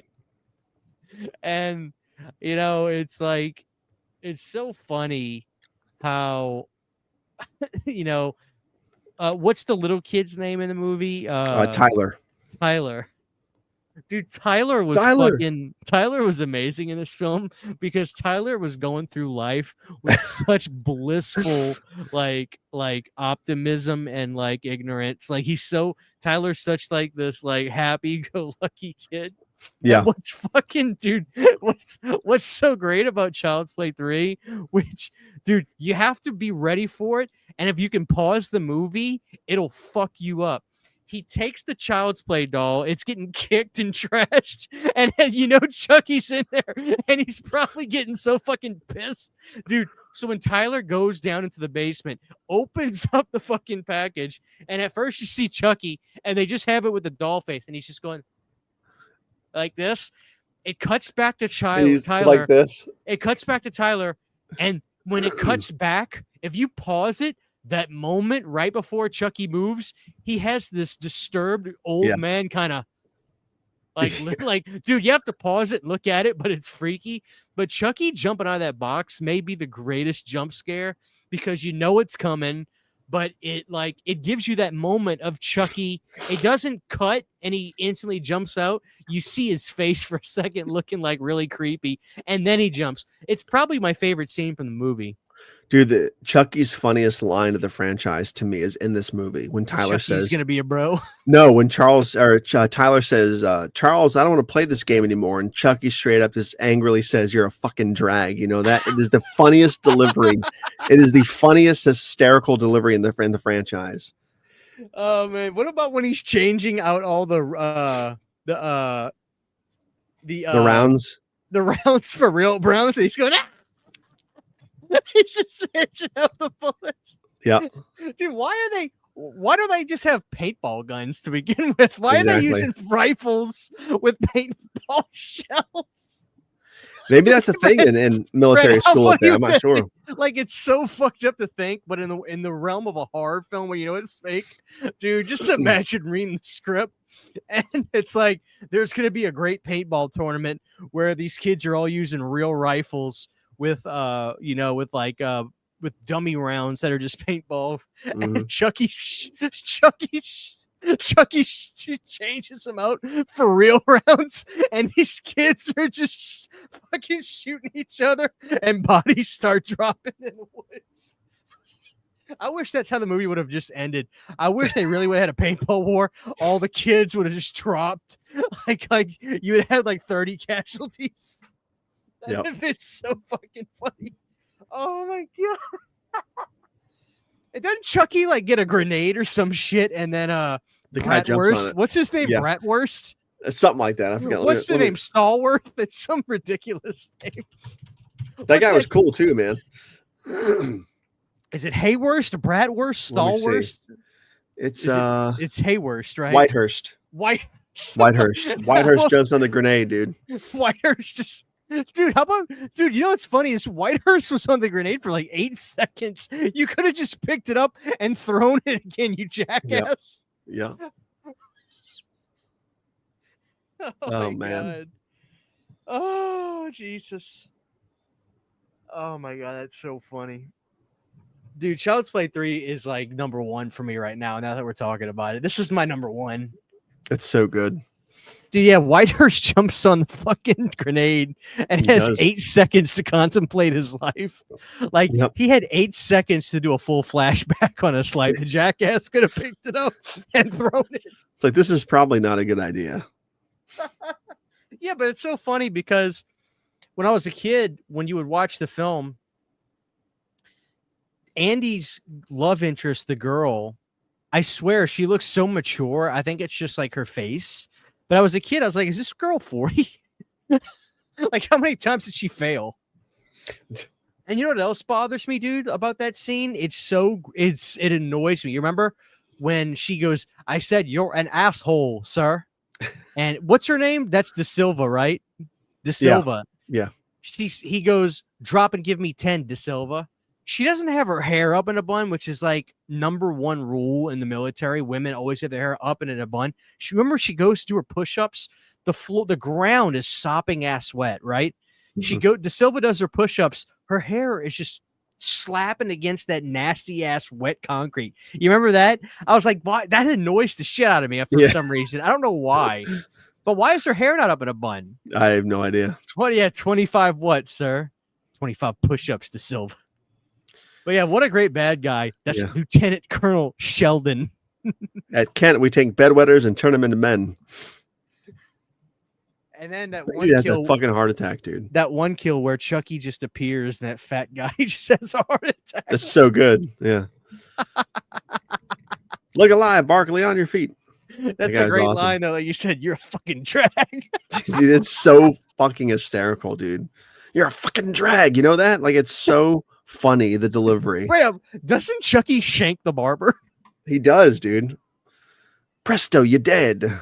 Like, he grabs that shaver, and for some reason the dumbass barber sits Chucky on the barber chair, and Chucky goes, he just shanks him right in the neck.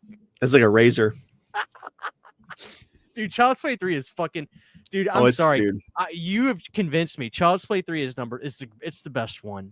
I don't know why people don't like it. Like, a lot of people don't like it. It's hands down the funniest one. Like, seriously, Child's Play 3 is the funniest Child's Play film.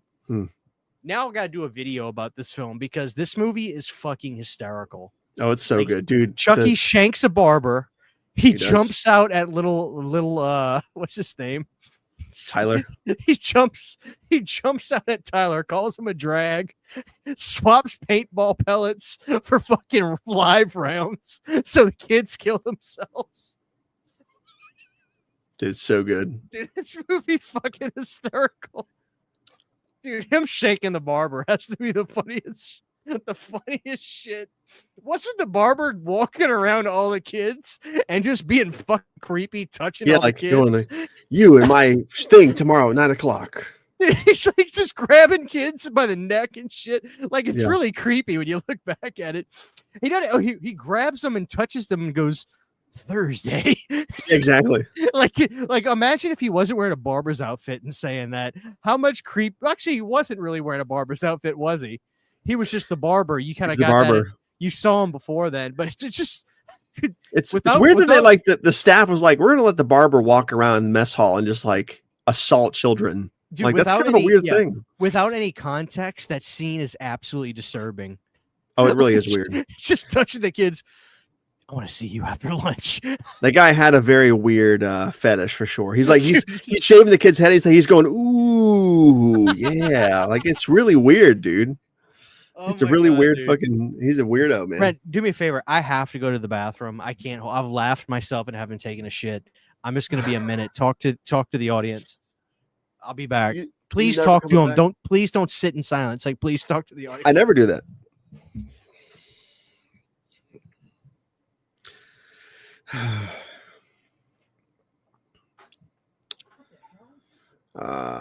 Let's see what's going on. Let me catch up with the chat.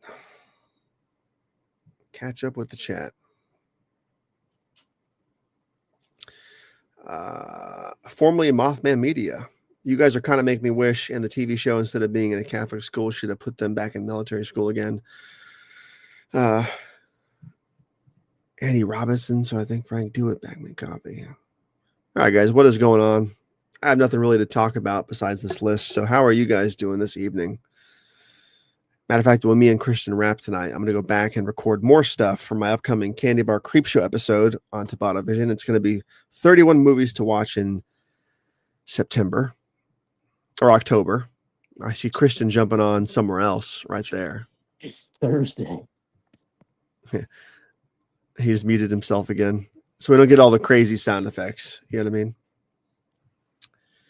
Let's see. Movie Misfits says, Are we getting poo cam? No, we're getting poo audio, but he muted it, so that's the problem. Oh, I'm here, brother. I'm in here, brother. Shitter cam. Do they want the poop cam, man? There's like 4 or 5 comments talking about it. I think you've got to do that. There it is.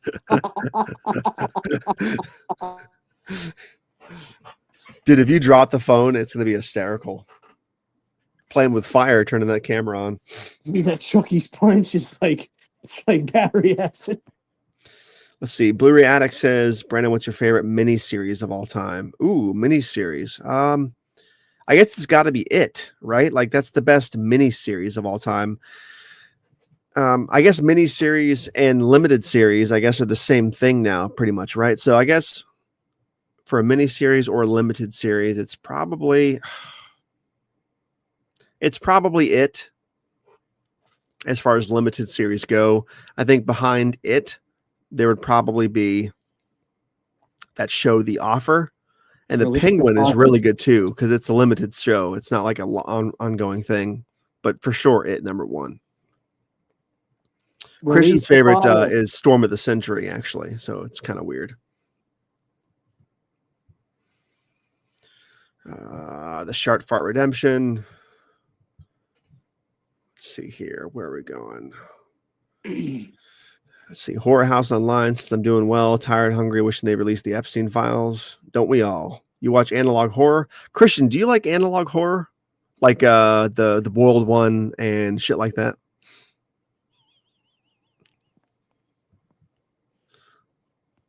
What is analog horror? Like the Boiled One, and I'm they're all leaving my brain that we're talking about this now. The Walton Files, stuff like that. Like what I was doing with Imaginary Ernie, that's analog horror, like that weird sort of like presentation style horror kind of thing. You know what I mean?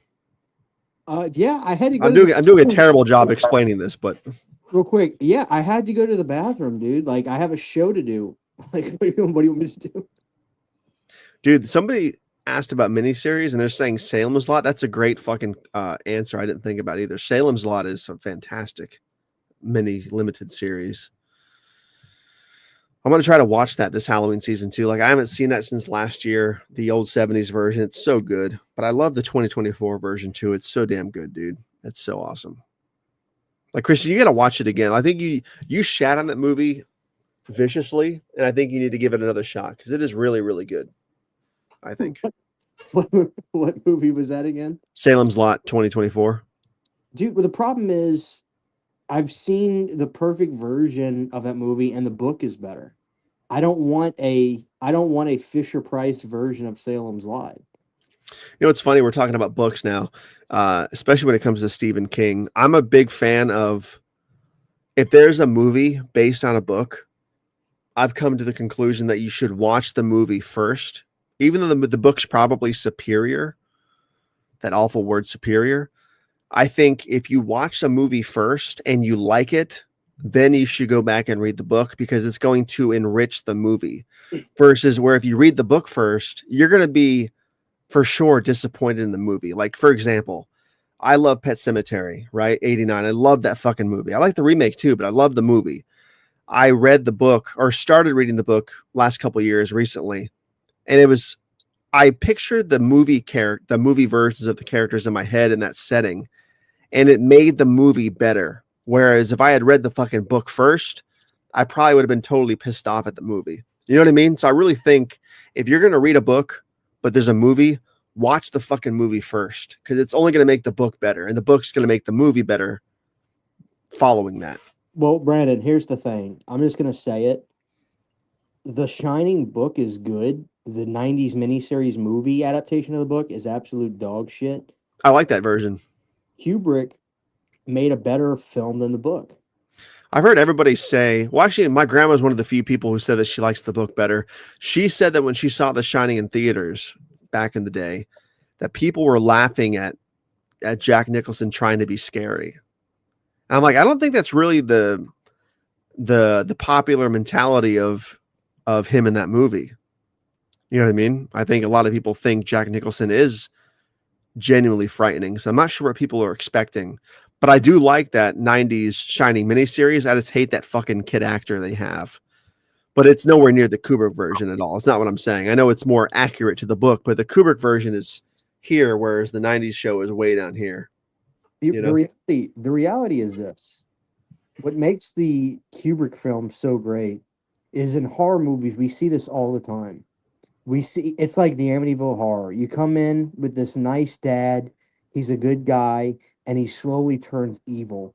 But it's brilliant how Kubrick got a guy to go take this job who is already at the brink of beating the hell out of his wife, and he hates his kid. Clearly, he hates his family. And it's like, this is the worst case scenario. You see the deer on the track, on the train track, and the movie starts with the train going with the deer on the track. You see it coming. That's what's so brilliant about it, because it's like you already get locked in instantly. You never have a moment to relax and enjoy the happy family moment like horror movies have, where the evil takes over. I'm convinced that Jack Nicholson, Jack in the movie, didn't even need to get possessed by the hotel or go anything. He was going to kill his family anyway. He hated him. He was an alcoholic. He hated it's brilliant. It's one of the most brilliant films I've ever seen. Let me go white. Yeah. I know there's a big theory that the hotel is not haunted at all, and it was all in his head because he's like a spiraling alcoholic, druggie, whatever he is. But obviously that's blown to smithereens because we see point blank that the mom sees stuff. I think she sees stuff, but obviously the kid sees stuff too. So I think that's sort of blown out of the water for that specific theory. But yeah, The Shining does such a good job at unnerving you the whole time. It's that it really has a really good, genuine feeling of creeping dread the whole time. It's so good. And the way Jack Nicholson keeps looking at the camera periodically in the movie is so uncanny and so weird. But yeah, dude, it's fucking great. But while we're on the topic, in the chat, I know everybody in the chat's going to agree with me. So chat, if you agree with me, say agreed. If you don't agree with me, then don't say agreed. But I have to know. And I think Christian will agree with my sentiment on this too. When it comes to Kubrick, not only his best film, but his most underrated film, hands down, head of the Kubrick catalog is. Oh!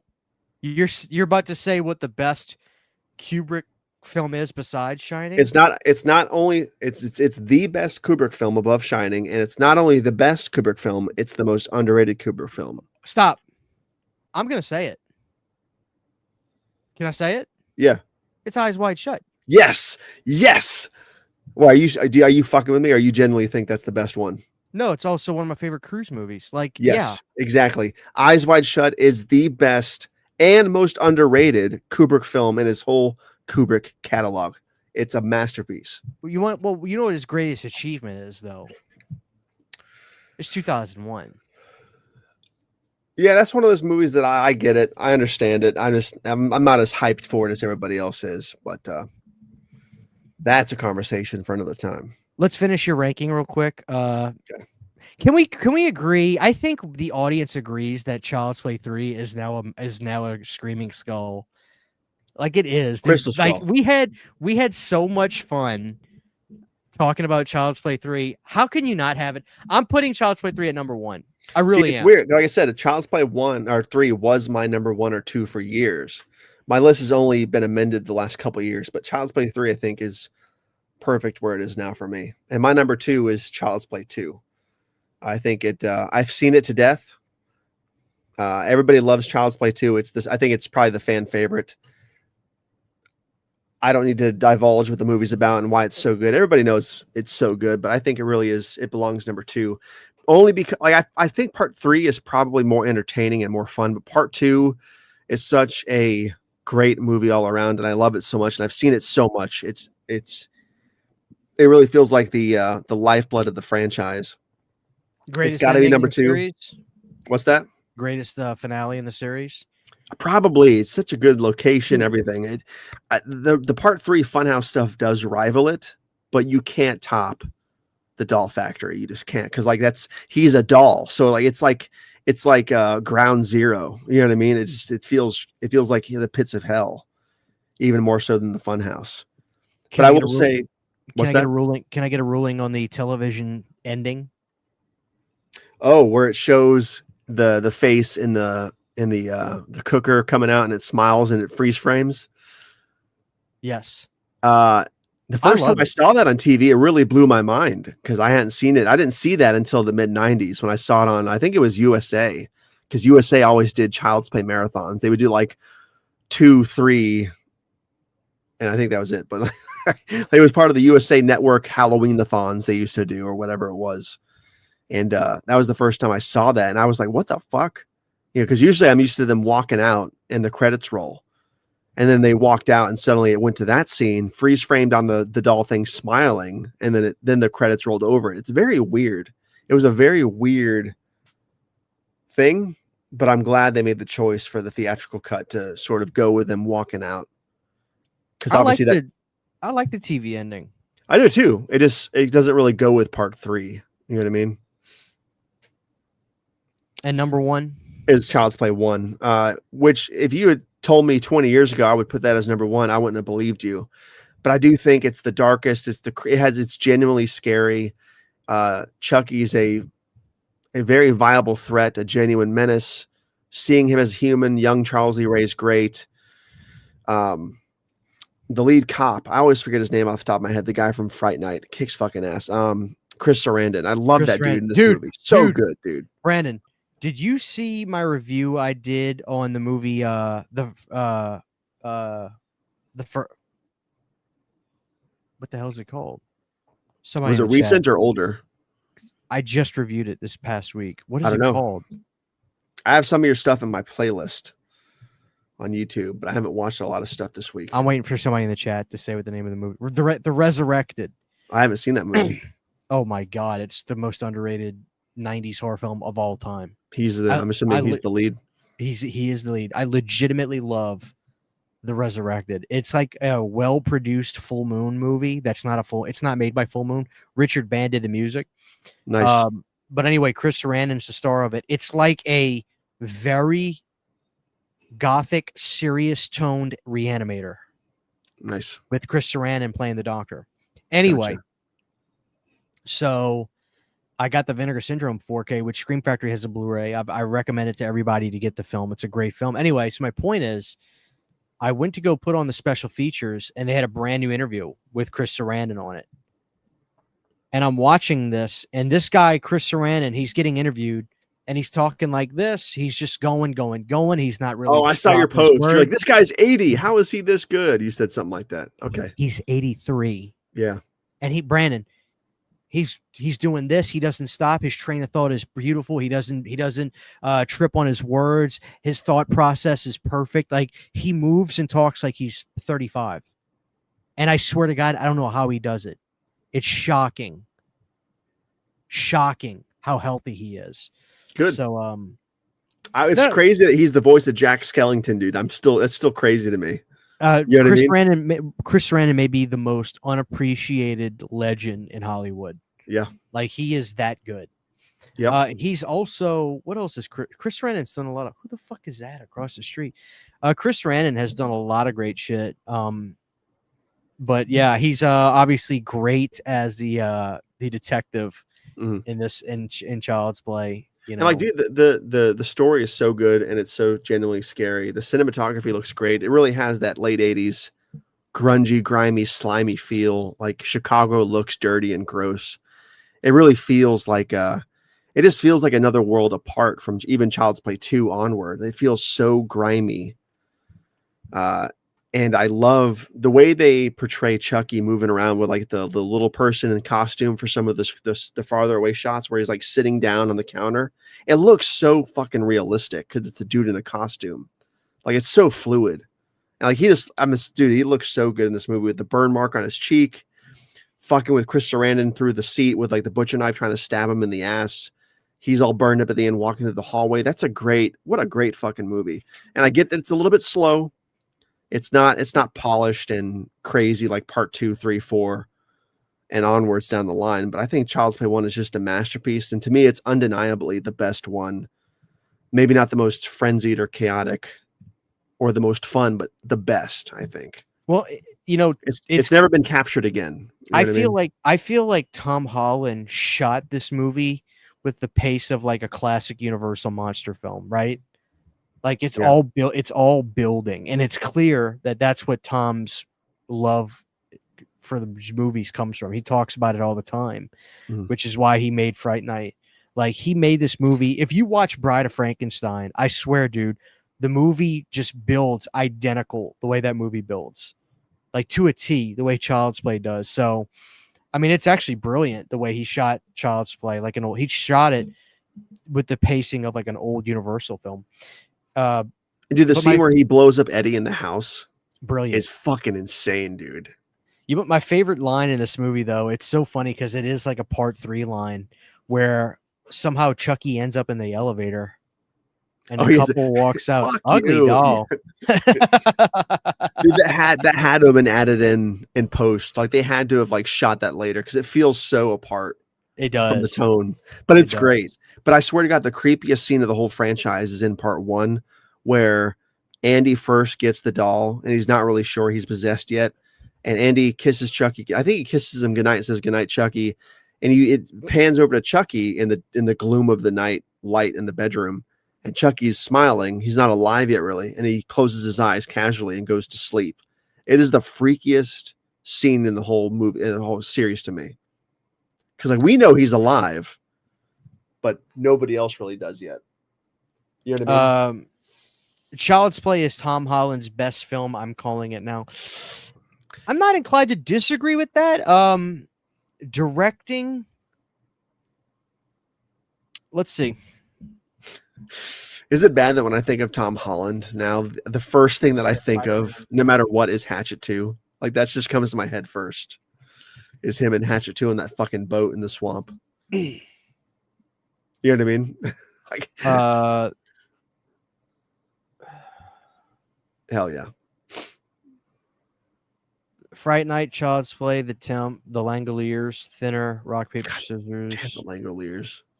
I think Tom did a lot of producing and writing. I think I tell you what, I think the greatest thing Tom's done is Psycho 2. He wrote it.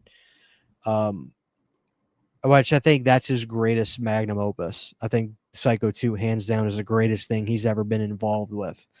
But his best film he's directed, do you think it's better than Fright Night? I don't know. That's a hard question. I'm inclined to say yes. I think the ending of Child's Play 1 is underrated because, dude, the ending of Child's Play 1 is actually pretty freaky, but 2 and 3, they're both climaxes, but so is 1. Remember that shot where Andy's on his hands and his butt and he's going back, and that's the scene I'm talking about. That's terrifying. It's terrifying. That's what Saturn's talking about too. And I think those are probably his 2 biggest, right? That's the ones you can compare the most. I think Child's Play. I think it might. Child's Play feels bigger, way bigger than Fright Night does. Like there's just way more expansive. Like Fright Night feels really contained. Besides like the nightclub and the school scenes, right? Yeah, it feels like a very homey film where Child's Play feels really Child's big. Play feels like a movie you should see on a theater because that's the only way to replicate the setting that it's in. Big, Chicago, huge. You know, even like the mall atmosphere and everything, where she buys the doll from the bum in the street and stuff. It's just. Do you think you like? You're a fan of New York Ripper, right? You said you like the grimy New York setting of that movie a lot. Yeah, that it's old school. I Yeah. feel like that's the way Chicago looks in Child's Play 1 is very reminiscent of the way New York looks. And sure, yeah, it has that really gross. Air, yeah, dude. Yeah, the architecture, everything looks dangerous.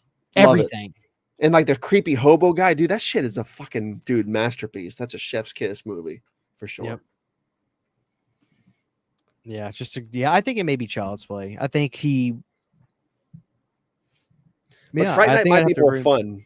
You know, it's probably a more fun movie than Child's Play. I will say that. Yeah. I mean, but I think Child's Play feels Child's Play 1, I think, is the only one that feels like a superfluous main event movie. Yes. Child's Play 2, it feels like the Godfather king of straight to video, even though it's not a straight to video movie. Exactly. I think it Yes. feels like it It does. because the architecture of the movie is like a full moon film almost. Like the movie looks like a dollhouse, especially that blue house that Andy stays at, right? Yep. The Kyle character, everything feels straight to video, almost the way like Friday the 13th, Yeah. the New Blood feels straight to video, which is Yeah. not a negative. Yeah, it's not. But Doesn't mean part one it's not feels low like budget. a- It's just it feels like Part 1 feels like a genuine cinematic experience does. because of the real authentic locations. It does. Yeah. It's how it's you're gonna argue with me on this one, but it's how I attribute or how I quantify the quality of TMNT 1 versus part 2. Like part 2 feels like a very expensive straight to video movie to me, even though I saw it in theaters. Like I feel like part 1 is the same way we're talking about Child's Play 1.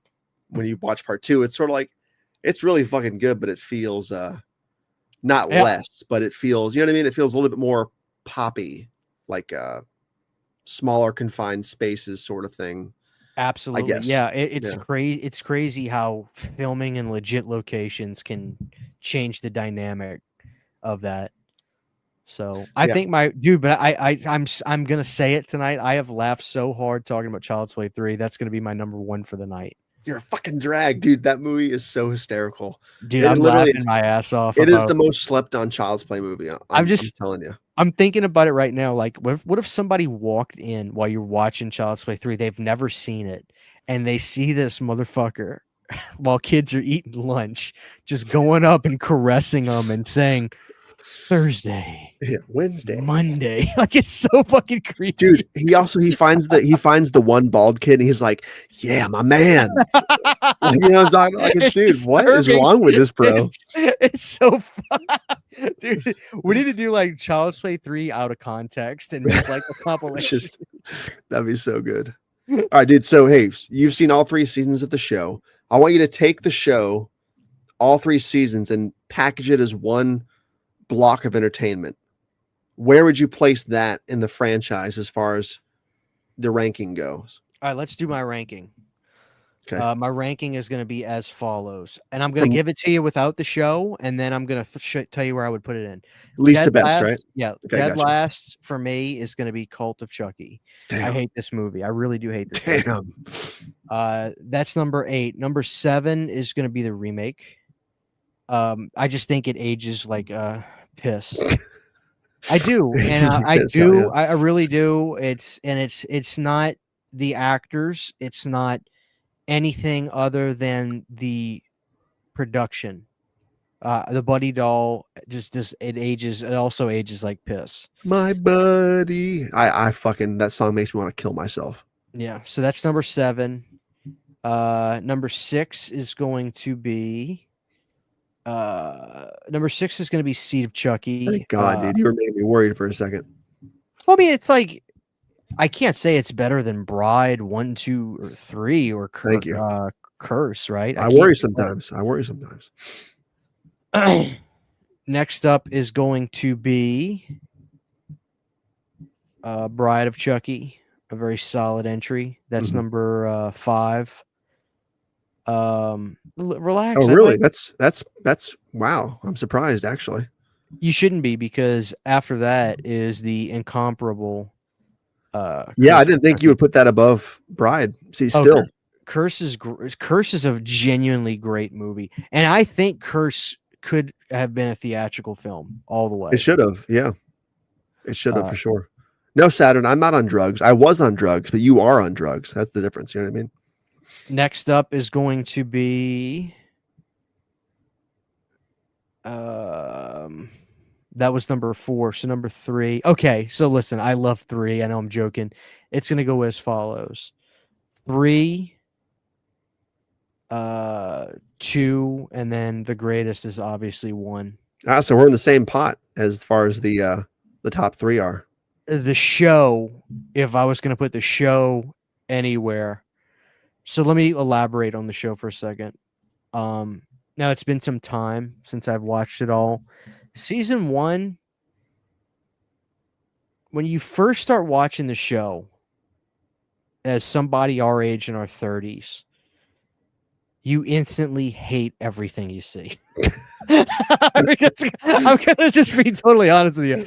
But after a while, you loosen up and you start to let you loosen up, and then you can kind of like get on with it, right? Like I kind of felt that way about Stranger Things. I'll be honest with you. At first, I was just like, "Ah." Right. Yeah. By the end of season 1, I was pretty hooked. I thought it was good, not great, but good. I thought season 2 was just shit. Everything was just like I hated season 2. And then season 3, they really got outlandish and crazy with old Chuckies and Grandpa Chuckies, and I thought the promotion for season 3 was hysterical. Season 3 I liked way more than 2. So I think entertainment wise, even though season 3 is whack balls too, every episode was like sulfuric acid to the brain. It was just like you're getting fried with all the shit you were seeing. Mm. So I would rank the seasons 3, 1, 2. I really enjoyed season 3. I thought season 3 was funny. I would put the show as a whole in front of Seed of Chucky. Really? I almost would have put it in front of. Yeah, I like the TV show more than the remake, Seed, and Cult of Chucky. Well, I think that's at least something then, because those I would hope so. That's better than I thought, actually. I would have gone one further over Bride, but season 2 is just I really didn't love season 2. And I feel like what happened was Don was getting word from AMC like, we're losing them. Reel it in, Don. Calm down. And then he was like, okay. I think he knew while he was making season 3 that it was going to be the last season. So he threw shit. He threw shit at the wall, and it was hysterical. Season 3 was so funny. I really thought season 3 was funny. So yeah, I'm gonna stick with 3 as my favorite season. I even got a nice chunky box from overseas with it, with like Chucky in front of the White House and shit.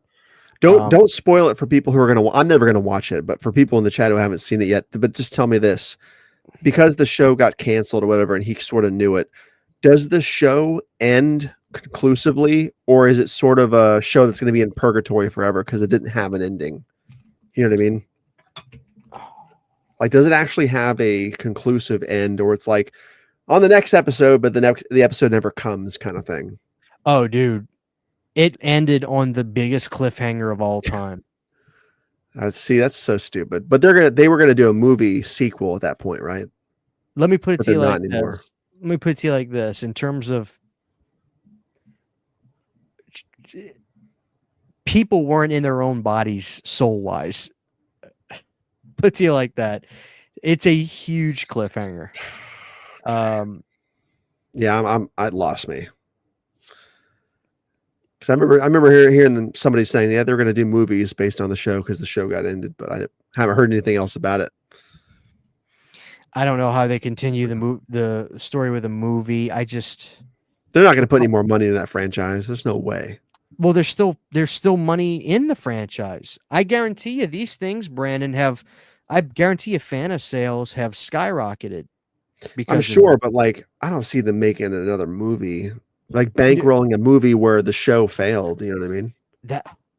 It's not. I don't think it's that the show failed. I think the show was expensive, Brandon, and the problem is network television in and of itself is on its ass. It just is.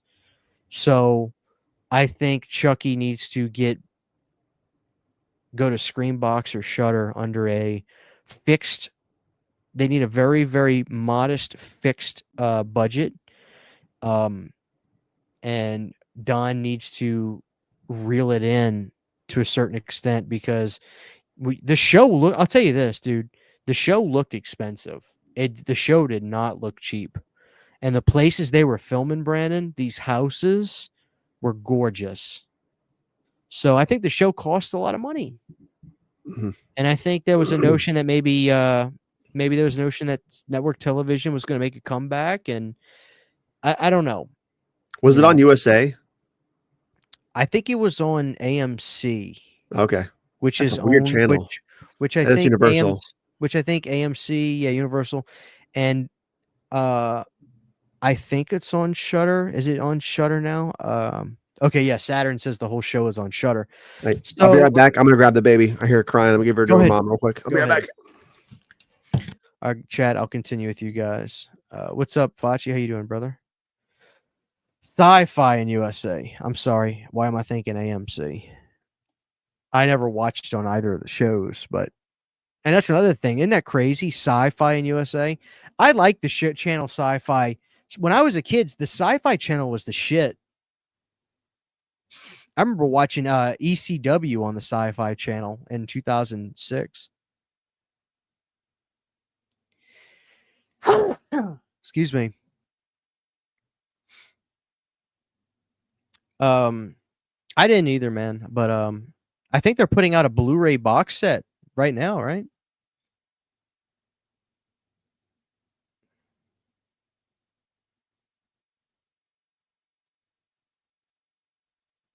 Wait a minute, call me crazy, but I thought that Chucky was on Peacock. I swear to God, the Child's Play show was on Peacock. I remember watching it on Peacock. I vividly remember watching the Chucky show on Peacock.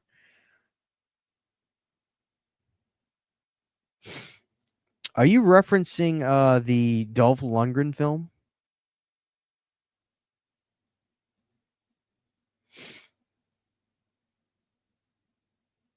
They did a Child's Play. They did Chucky TV shows. Steelbook. Remember when Jeepers Creepers 3 were yeah, they were taking anything they can get at that point. I think the ratings for Sci-Fi are down the drain. Excuse me. Are you guys interested in that Shutter box set, the Shutter 10?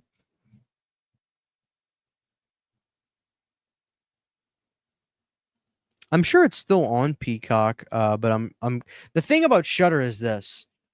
Shutter Originals are the place where you can find Shutter titles that they'll be dubbed as like Shutter exclusives. But the reason Shutter's business model works and they keep their price low is they don't pay for exclusivity on a lot of the movies that they have. So like they'll get prominent titles, but they won't get exclusivity, which I think keeps their cost down for getting titles. Like they'll get movies like People Under the Stairs or Halloween 4 and 5, but you can stream them in different places. If they paid for exclusivity, it would cost them a fortune to get a bunch of titles, which is fine because I think Shudder is a place where a lot of horror fans like to go to find different kinds of movies, not necessarily Halloween 4 and 5.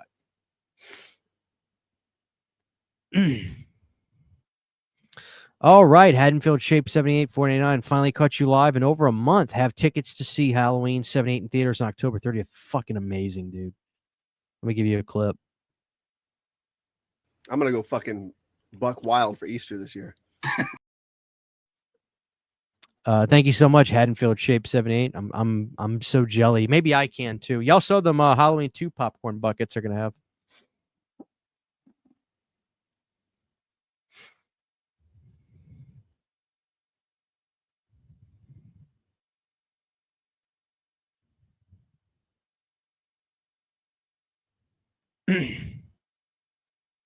Shudder is so good to us. Indie directors went back and forth with emails about my latest project. A24 is good too, but they have a lot of legal stuff to get through. Oh, dude, tell me more. What movie are you working on? Official slasher movie. Is that the name of the movie? Slasher? Let me see. All right, sorry about that. I'm back.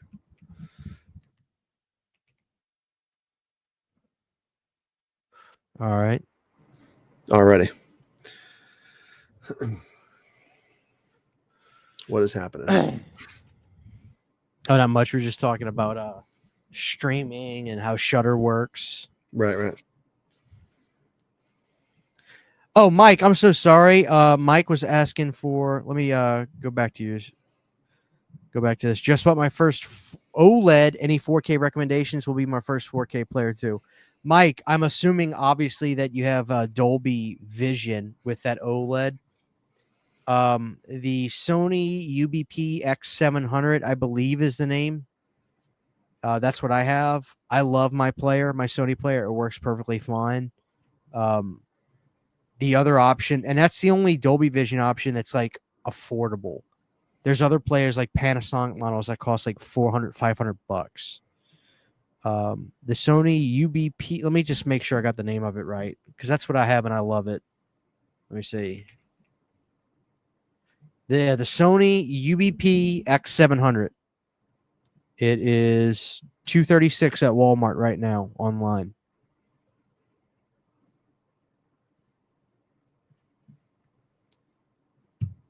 Yeah.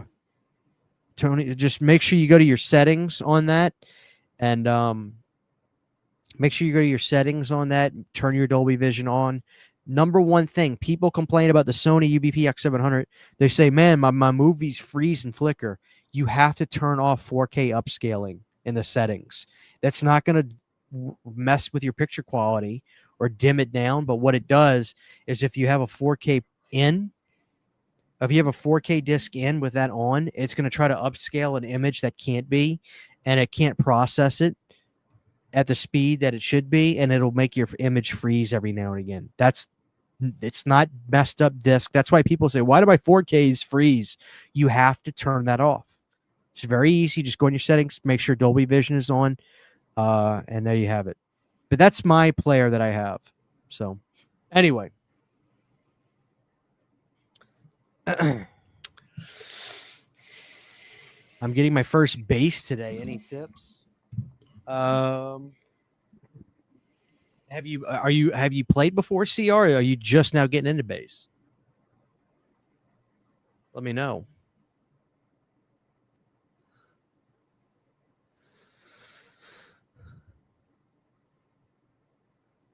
Yes. Is it Jorge? Jorge, is that how you say it? Do that. Go to settings, top right, turn off 4K upscaling. Make sure your Dolby Vision is turned on. So, what do you got going on this weekend, Brandon?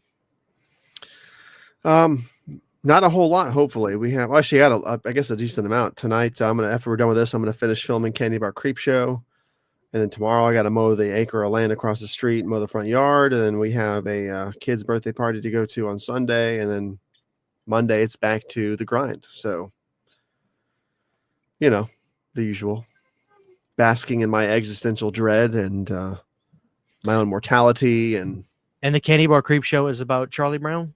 It's going to be 31.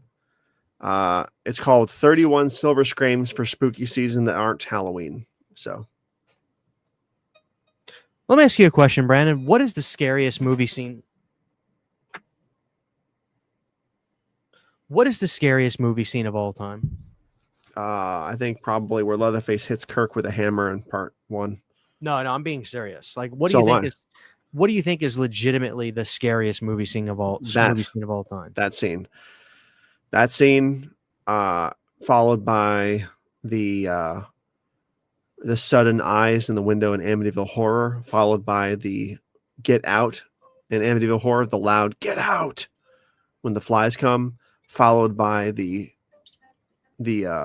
white cloaked person with the I forgot what it's called, the weird sharp instrument thing in Exorcist 3 when it comes out of the doorway. Yeah, and so on and so forth. But that's more startling than scary, All right, dude. So I keep telling Sydney I want to film a video about this, but I'm not going to film it as a joke. Like, I'm actually going to film it seriously, because this movie scene legitimately bothers me. Like, I mean, seriously bothers me to where I lose sleep because I'll think about it. I haven't looked at the chat yet, so I don't know if anybody in the chat said this.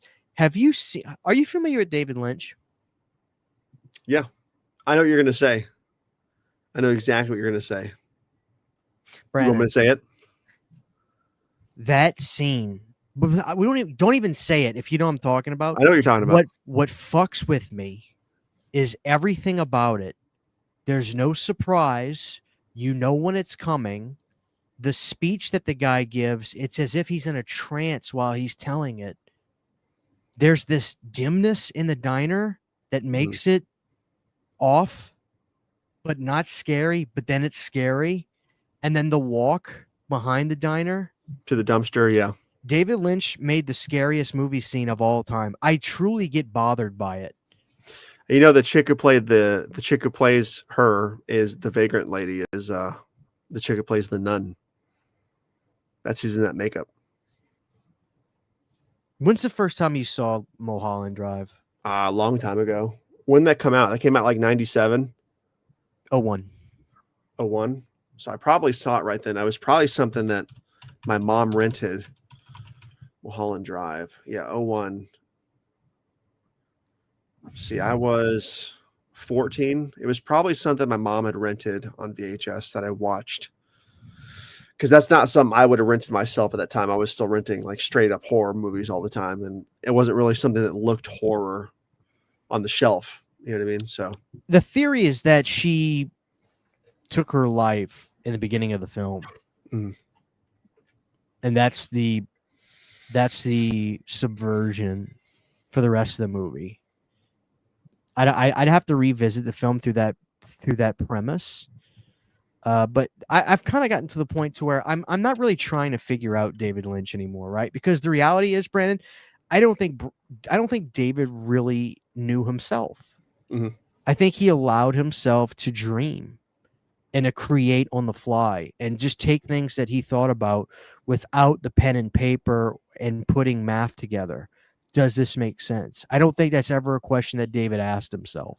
Mhm. And somehow he got away with it. Not in a sense that like he tricked people that to make things seem good that aren't, but like somehow studios got out of his way for the most part. But the thing is, Mulholland Drive saved his career. Like he wasn't doing good. He was, dude, after Twin Peaks, David Lynch is one of the only men to make America shut all their TVs off at the same time. Mhm.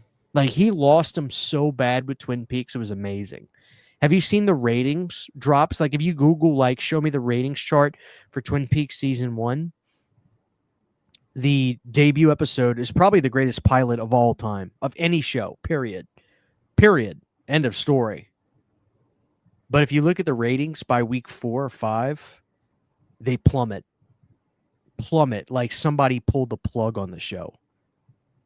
You know, it's amazing. But then the show obviously, you know, became one of the most legendary shows of all time. Mhm.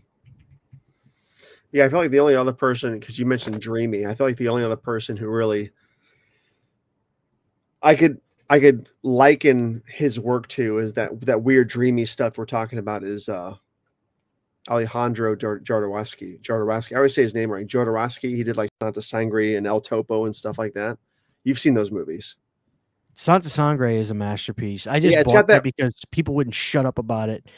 Yeah, it's so good. It's got that same dreamy quality to it, where it's not even like intentionally weird or creepy or something. It's sure of itself in a weird way that's like we can't understand. I'm not Amir, making any sense here. I'm real quick. Amir, he said I missed his super chat. I'm so sorry, man. First off, thank you, Amir, very much. Thank you very much. Have you guys seen The Vanishing? Son of a bitch! Somebody has told me to watch Holy that Mountain's good. shit. Have you seen The that? Vanishing. Didn't you say to watch that? No, you were talking about some other goddamn Kino Lorber film that's coming out. You said it's so good. I'm talking about Rampage. Yeah, Rampage. Oh, that's what dude, it that was. movie fucked me when I was a kid. The fact that movie's going to be on high def now is insane to me because it was not on DVD. It was lost on physical media. Rampage. It was on VHS. Oh and shit! now The it's going to be in Vanishing. 4K. The Vanishing has a Blu-ray from Criterion. I have not seen The Vanishing.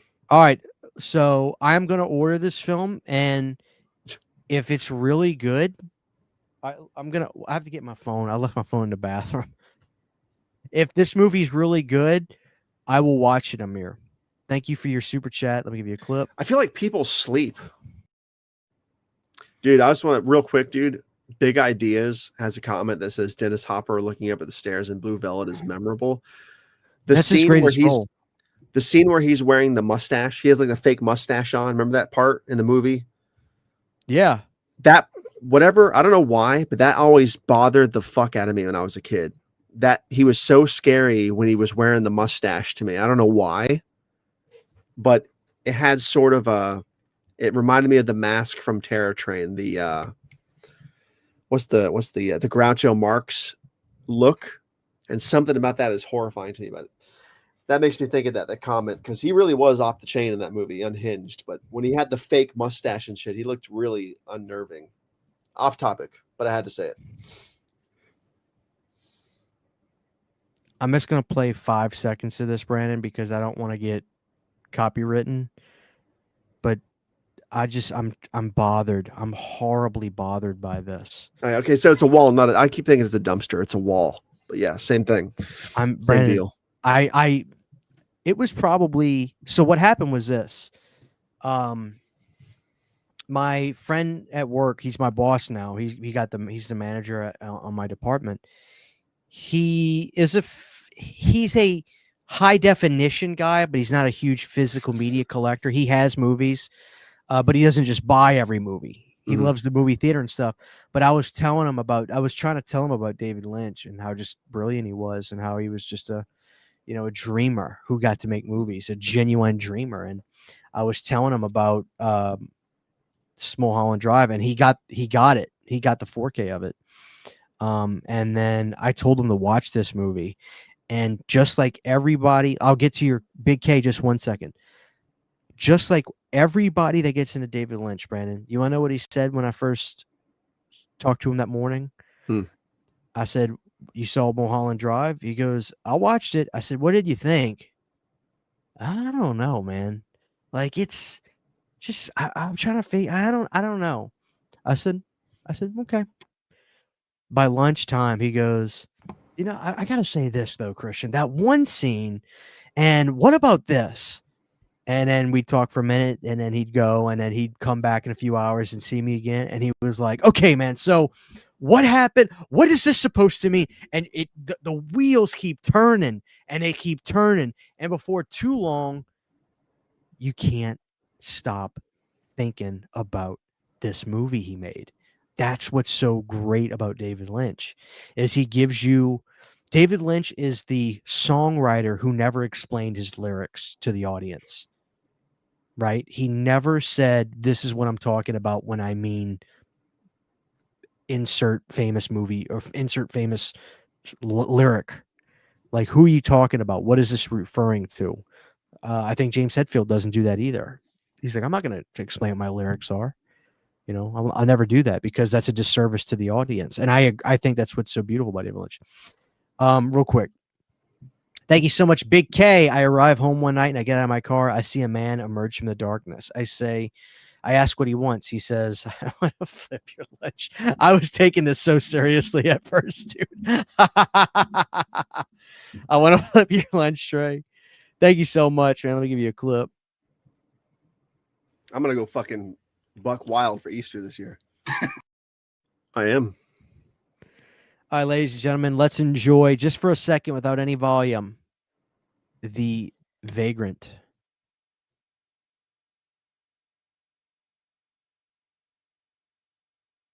Good God.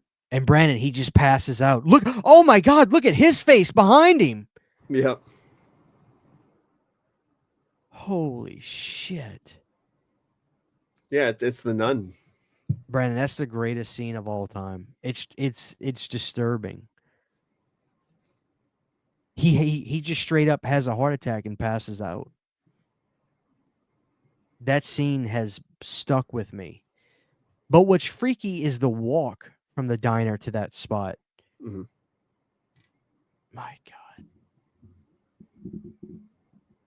God bless David Lynch, man. What do you think his best movie is?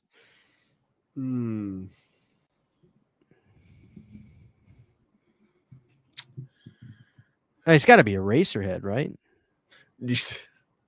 I love Eraserhead. It's hard to watch though because it's just so depressing. You know what I mean? But you It's remember like, that? You know what's so disturbing about Eraserhead? You remember that scene? It's pretty early on where you see this guy in a chair next to a window looking out, and he looks like he's a tree. Mhm. Right? Like he looks like he's like his bottom half is like it looks like he's turning into a tree and the roots are starting to cover his body. And he just kind of looks back at the camera. Like, what the fuck was that? I don't know. The baby scene in that movie always fucked with me in Eraserhead, obviously. But I don't know. That's a loaded question. What's the best David Lynch movie? Is it lame for me to say Fire Walk with Me? Is that lame? I think it is a little lame, to be honest with you, Oh, because well, when I think of him, I still think of the dude saying "I am the arm." Like that's what I think of first. It always pops in my head. I get that the movie is probably less lackluster to the show. I haven't seen the full no, I show, wouldn't say that. I wouldn't but say like that. It's just that's the the first reason Lynch movie I saw. the You know what I mean? reason I don't accept that answer. Is it because Blue Velvet exists? Because Blue Velvet. No, it's because Kyle didn't want to do the movie. He said my character is here at the end of the show.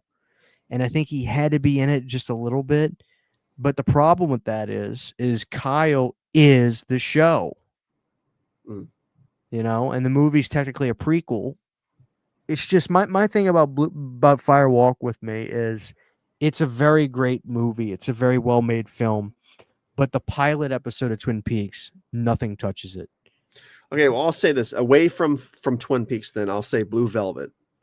That's where my mind's going to. Blue Velvet's a great answer. But I would also Highway, accept Lost Highway. There you go. I was going to Lost say. Highway is depressing though. Like it's What about it's- Wild at Heart? I can't remember. I don't remember that movie very well. I don't think. Let me see if I can look that up. Wild at Heart. Nicolas Cage. What's wrong with that? Let me look it up quick. It doesn't sound familiar. Laura Dern, Nicolas Cage. He did The Elephant Man too, didn't he? Oh, brilliant film. Elephant Man with The Anthony Hopkins. I don't know if I've seen this Nicolas Cage movie, dude. It doesn't look familiar to me at all. Oh, Wild at Heart. I think it was early 90s. This is 1990. Let me look up some images of this. There's no way I haven't seen It was this. 91 or 92, yeah. Oh, fuck, I don't think I've seen this movie, dude. Oh, you got to watch it. It doesn't look familiar. Like none of the images look familiar. I don't think it Him- was successful. Him in the jacket looks familiar, but it looks like he's in Snake Eyes. You know what I mean? That's why it looks familiar. What do you Yeah. think is a director that is genuinely an auteur? That he only made good or great films. He never made bad films. And don't give me John. I'm sick of. I don't want to talk about John Carpenter. Like, no, don't, because John's made some bad films. I've never say him anyway. Like, give me a director that you genuinely think is like a master. He only made, for the most part, bangers. Like when you think about his movies, they're usually main event movies. Can it be a contemporary person, or you want like dead filmmakers? They can be whatever you want. They can be alive. They can be dead. But they I'm need gonna to be. I'm gonna go to Tarantino first. You're see. This is you're already you fucked up. I'm gonna go to Tarantino first. You fucked up big time. How I'm gonna dare go you? to- Excuse me. How dare you even mention Tarantino when William Friedkin hasn't been mentioned? That's an Yeah, but- auteur. But nothing. He made. Let me tell you something. Tell me a movie that Tarantino made that is as good as To Live and Die in L.A. There are no films. Once Upon a Time in Hollywood. You're full. Chat. The chat's about to destroy you for saying that. That's fine. Because the chat knows that To Live and Die in LA is the quintessential 80s thriller action drama. Like To Live and Die in LA is a Tarantino could never make To Live and Die in LA. I'll take Hollywood over Live and Die in LA, Sorcerer, French Connection. I'll take it over The Exorcist, dude. For sure. You'll take what over the Exorcist? Once Upon a Time in Hollywood. No, you guys are losing it. The chat is losing it. I agree with Brandon. Jesus Christ. I agree with Brant. Y'all are nuts. Friedkin is a auteur. Tarantino makes popcorn flicks. What? Great popcorn Chat, flicks. he's trolling you now. Now, here's the thing about Tarantino is he makes movies that high school kids would think about and be like, oh, would it be funny if we made a movie where we killed Hitler? Now I know you're trolling. Hold on. Am I wrong about that? Yes. Brandon, hold on. You're in high school. You're in 8th grade. You guys are eating your peanut butter and jelly sandwiches out of Ziploc bags, and you're like, what do you want to do? Dude, I want to make movies in high school. I want to make movies when I graduate college. Like, what do you want to do? I don't know. Would it be funny if we made a movie where, like, we went back in time and we beat up Bruce Lee and then we killed Hitler and shit? Like, tell me that's not what those movies are. I wish it was. No, for real, I love Tarantino's films. I wish I had come up with that shit. But here's the thing: you gotta get your head out of the sand when you mention Tarantino, and the first thing that doesn't come out of your mouth is Kill Bill. No. Let's just get that straight right now, because Kill Bill is a genuinely great kung fu movie with real kung fu martial artists in it. Great. Legends it's great. in the It was up here, man. And then Hollywood came out and it just kicked its ass out and moved up here. Like there's just I think you need to get your head out of your ass with that. I feel like you just need to I'll accept The Irishman because we agree that is a masterpiece. And as somebody that loves the Jimmy Hoffa stuff, we can agree there. I can meet you on that. But Once Upon a Time in Hollywood is not better than Kill Bill. It is. It's not better than Pulp It is. Fiction. Hollywood is. It is better. It is better than Reservoir Dogs. Well, most stuff is. Thank you, because listen, Reservoir Dogs, I that is a decent film. It's not great. It's got a great. Better than Jackie Brown, but it's not better than anything else. Who was it that said Jackie Brown was that Cody? Like Jackie Brown is the best. Like no, it's I don't know who it was, but I'm like, no, it's not. That's the one movie he didn't write either. It's based on a book, but listen, yeah, Hollywood gets better and more intoxicating with every single rewatch. You got to stop. There's so much to mine from that movie. It really is. Like you have to stop. It is. I think it's probably the best movie of the last 10 years. I think. And mark my words, I know dude, Weapons is better than Once Upon a Time in Hollywood. I haven't seen it yet because it costs $20 to rent the fucking thing. Fucking streaming bullshit. Weapons is better than Once Upon a Time in Hollywood. There's no way. Oh, dude, it's great. It's a brilliant film. Weapons is a generational film for sure. Yeah, I'm excited to see it. I'm hearkening for a good or not hearkening. I'm in need of a good witch movie. So you've probably seen all the spoilers for it. I haven't. I've stayed away from them. I've seen a couple clips with the witch herself, and I'm dude. The funniest thing is the first time I saw her, I was like, dude, that's Uncle Buck's girlfriend from Uncle Buck. That's what I associate with. The first thing I go to, dude. That's funny. Yeah. But yeah, she's fucking freaky looking. Like I thought Longlegs was freaky looking. She is horrifying. I could see her being a visually iconic villain going forward. You know what I mean? Like they did a really fucking good job with the crazy red hair and the glasses and the fucked up teeth. Like that's a really good image. That's a really, really good image. I hope they do a prequel. I haven't seen the fucking movie yet, and I hope they do a prequel. So Don't you anyways. Don't you want them to just leave it alone though? Like, why are you already asking for a prequel? Because they're gonna make it. They already announced it. I pray to God. I'm pretty sure. I don't think it's a done deal, but I think it's like in talks. Well, they always have this fake bullshit about prequel in the works, then you find out it's just like AI websites reporting this shit. It's not even real websites. I think there's been a bunch of people, like even I think she's been interviewed, the chick who plays and Gladys. I think she's already been on record saying they've talked to her and they're talking about it now, making a prequel because the popularity of Weapons. Romero has made some not so great films. That doesn't mean I don't like movies like Bruiser, but let's not kid ourselves. Let's call a spade a spade. But I would say Romero is a legend. Saint Romero is a legend. But Romero made a lot of films later in his career where some directors, they had their... Let's put it to you like this. Romero never had his bug. You know what I'm talking about, Brandon? With speaking back to Friedkin. Right. Friedkin made films in the goddamn 60s, 70s, 80s like Romero did. But for Friedkin to make a movie like Bug in 2000, what was that, 5, 6? I think Bug was 2006. Bug is one of the greatest movies I've ever seen. Like, Bug was fucking intense, dude. Are you kidding me? Like, I'm serious. Bug was the real fucking deal. Get out of here. You have watched that, right? I'd have to go back and check. Oh, dude, you won't forget it if you saw it. If you saw Bug, you'll know it. 2006. I remember the poster.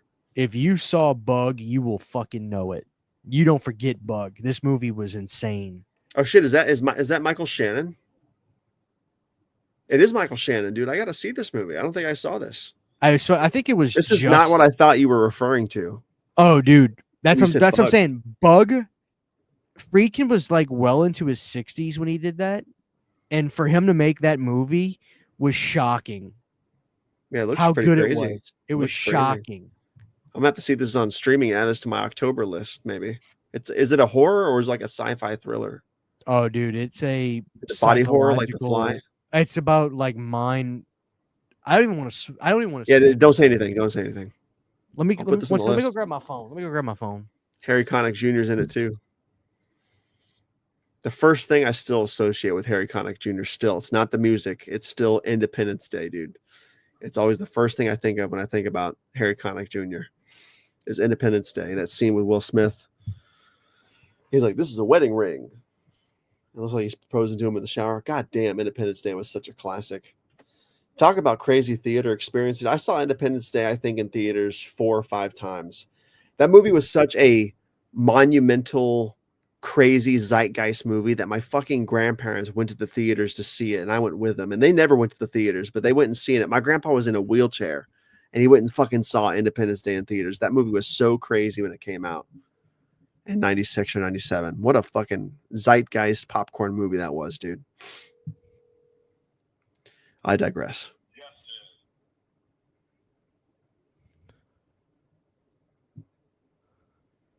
I was trying to call somebody. I'm sorry.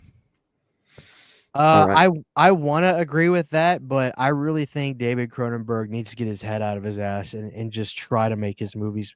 Like, dude, I have watched Crimes of the Future like 4 times, and usually I'll like weird stuff more. I just can't. I don't like it. Why does this make me laugh? Just read this out loud, Brandon. Oh shit, Freaking made Blue Chips.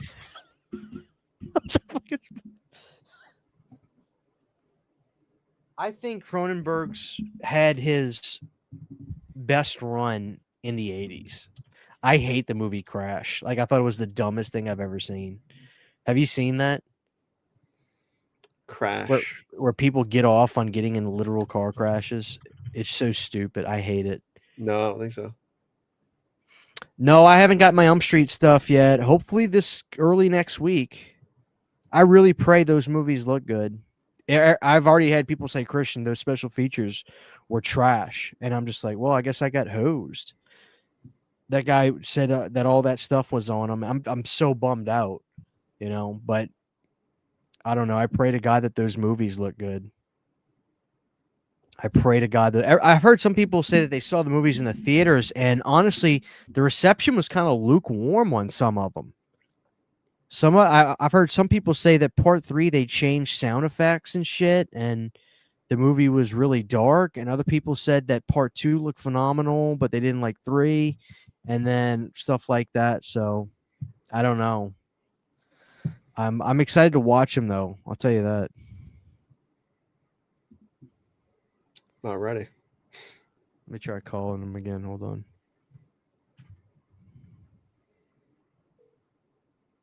He may be high as a kite.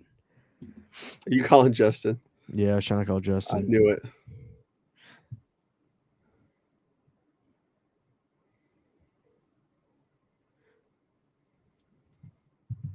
He may be fucking. I don't know.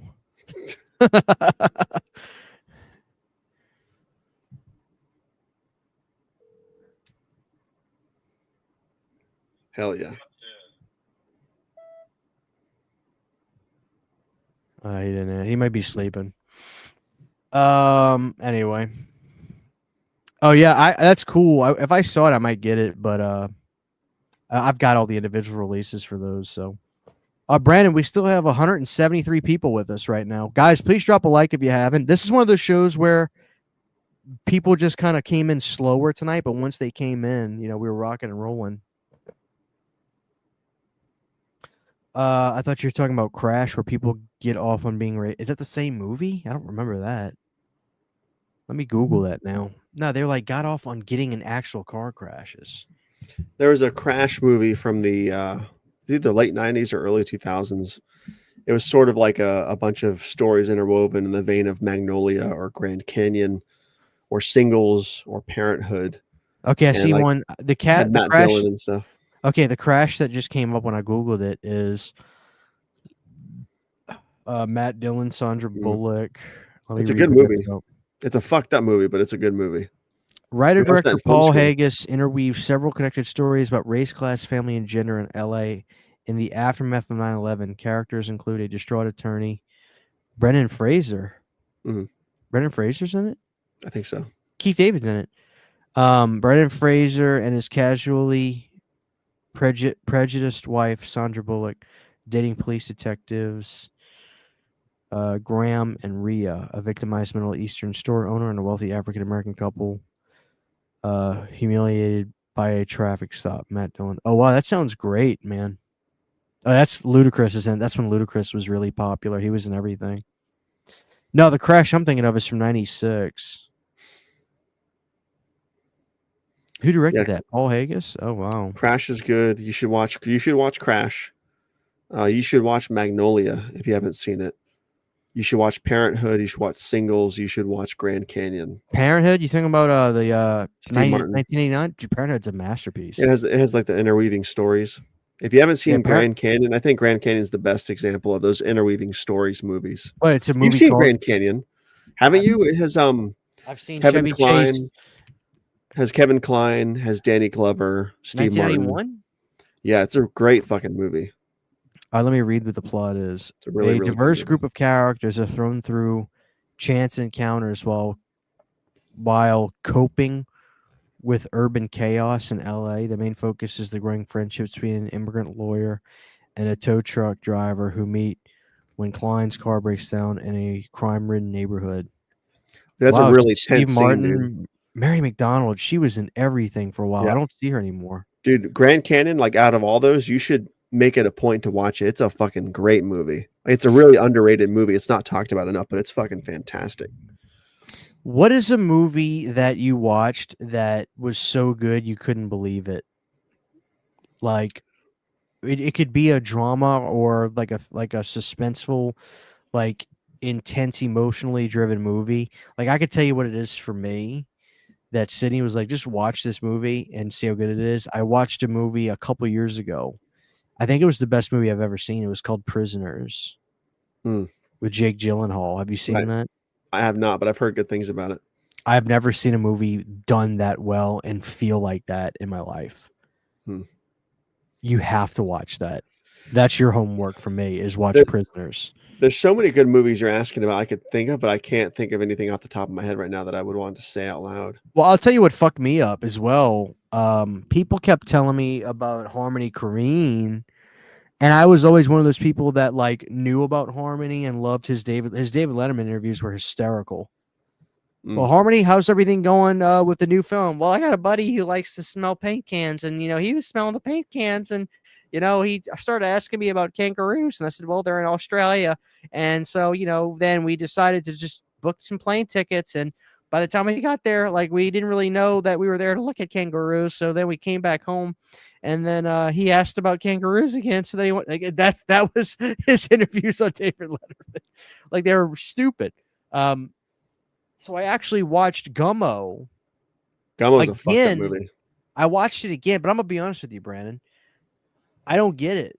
Like, I really think it's a stupid movie, and I'm gonna tell you why. I think if you watch the movie Kids, Yeah. Harmony wrote the film, but I was just gonna say that. a competent director made the film. Kids is a brutal film. Listen, if you ever wanted to keep a generation of kids in line, you need to show them two films. First, you need to show them Kids.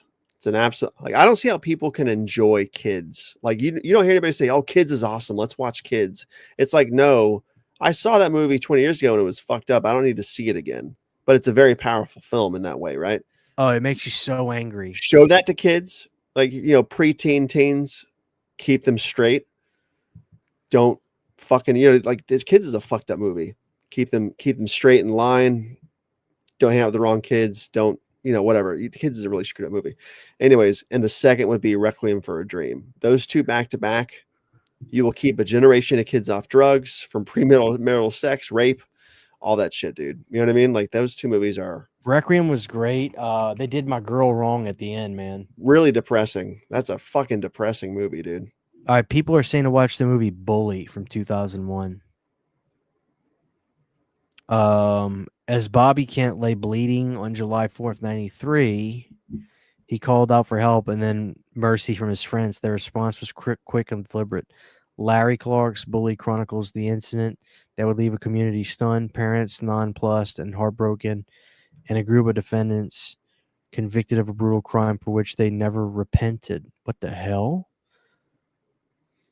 Brad, move the baby. I'll be right back again. I'll be right back. Go ahead. Yeah, we'll wrap it up after that when you come back. Jesus Christ. Guys, drop a like on the show if you haven't. Yeah, I'm going to put this on the list. Bully. It's free on Tubi and Pluto and Plex. What else? What are you guys saying? Bully, I'm going to watch that. Thank you guys for the recommendations. I'm in the mood because here's the thing. After Halloween, I start kicking back up my drama action stuff and stuff like that for getting the channel kind of a little bit more equalized. So it's not just horror every day. So keep up the recommendations.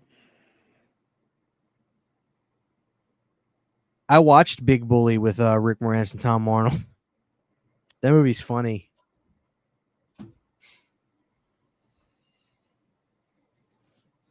Yeah, River's Edge. Didn't that have Crispin Glover? Or am I thinking of another movie? Alrighty. Yeah, River's Edge is a great film.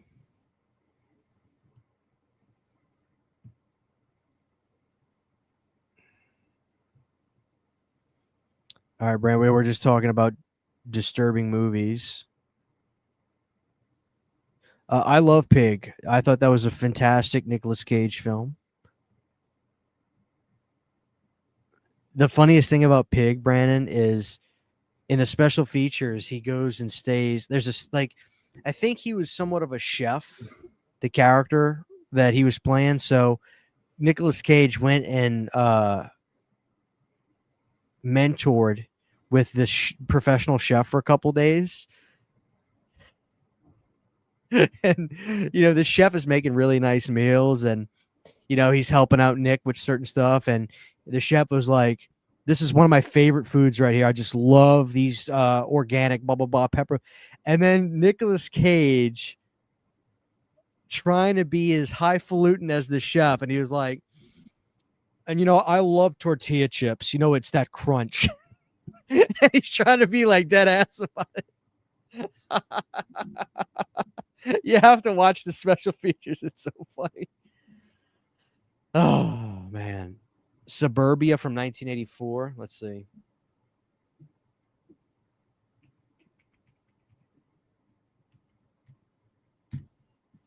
I need to do a video about like emotionally draining movies.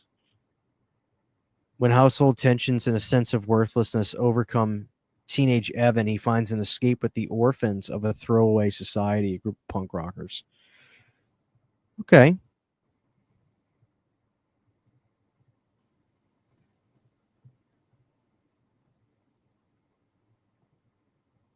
Let's see. The audience is saying The Lodge is really good. Yeah, I saw The Lodge. The Menu was good. I saw The Menu. I thought I was going to hate it. So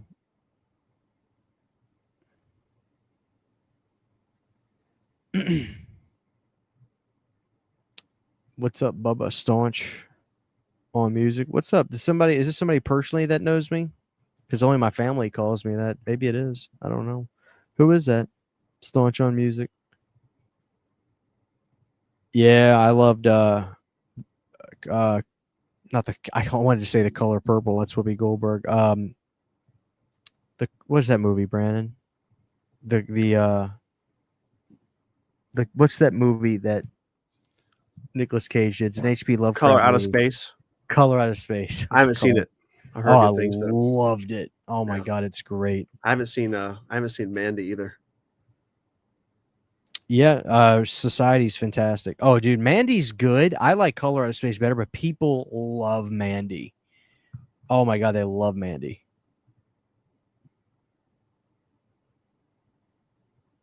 I Saw the Devil. I saw that, right? What is that movie? I feel like it's so familiar. Oh, from 2010. The Korean action thriller. I have the DVD of that, yeah. Mm. Brandon, did you see I Saw the TV Glow? No. That movie was weird as fuck. I liked it. Oh yeah. I really did. Fred Durst is in it too. Oh god. Yeah. This is great. Thanks for the recommendations, guys. Whiplash is great. I love Whiplash. All right, Brandon. Final thoughts for the night. I think people enjoyed all the bullshit talk more than anything. Yeah. I But would say the Chucky thing, dude. Part 3. I'm still laughing thinking about it. go watch Child's Play 3. That's my final thought. And go subscribe to my channel. YouTube.com/TabatoVision. Yeah. Go do it right now. There you have it. Thank you guys so much. We still have 143 people in here after 2 hours and 47 minutes of a show. We will be doing the pumpkin carving contest this year. I don't know if Cody's going to come back. It's up to him. I'm not going to pressure him. He knows. He knows it's up to him. But I will say I don't know if we're gonna if we're gonna replace him or if it just be me and Brandon. I don't know. We'll see. Because Cody can't be replaced. That's the thing. So I part of me doesn't want to replace him, to be honest with you. But we'll see. We'll see. We will figure it out. I'll talk to Brandon about it. Me and him will come up with what we're gonna do. Hopefully he'll be back. But if not, I gotta respect that. He's doing good. That's the good thing, is Cody's doing great. I talked to him. I've been talking to him pretty much every day now, just here and there through text. But yeah, that'll be that might be next. We might do 2 for October. We'll see. But I wanted to come out strong and finish the month for the Google AdSense. So let's get another live show in before the month ends. But I had a great time tonight. So yeah, check out Brandon's channel, guys. Tabato Vision. Also check out what's the ASMR channel? Sycamore Grove Ambiance. It's what's on TV right now. If you can see that at all. No, we can't see. It's blackness. We can't see it. You got the ISO too low, dude. We can't see shit. So, thank you guys for hanging out tonight so much. We love you guys. Let's give them the outro for once. We haven't done it in a while. Here we go. Mongolian beef. It is off the chain. It's crispy. Dude, it's fantastic. That shit is fantastic.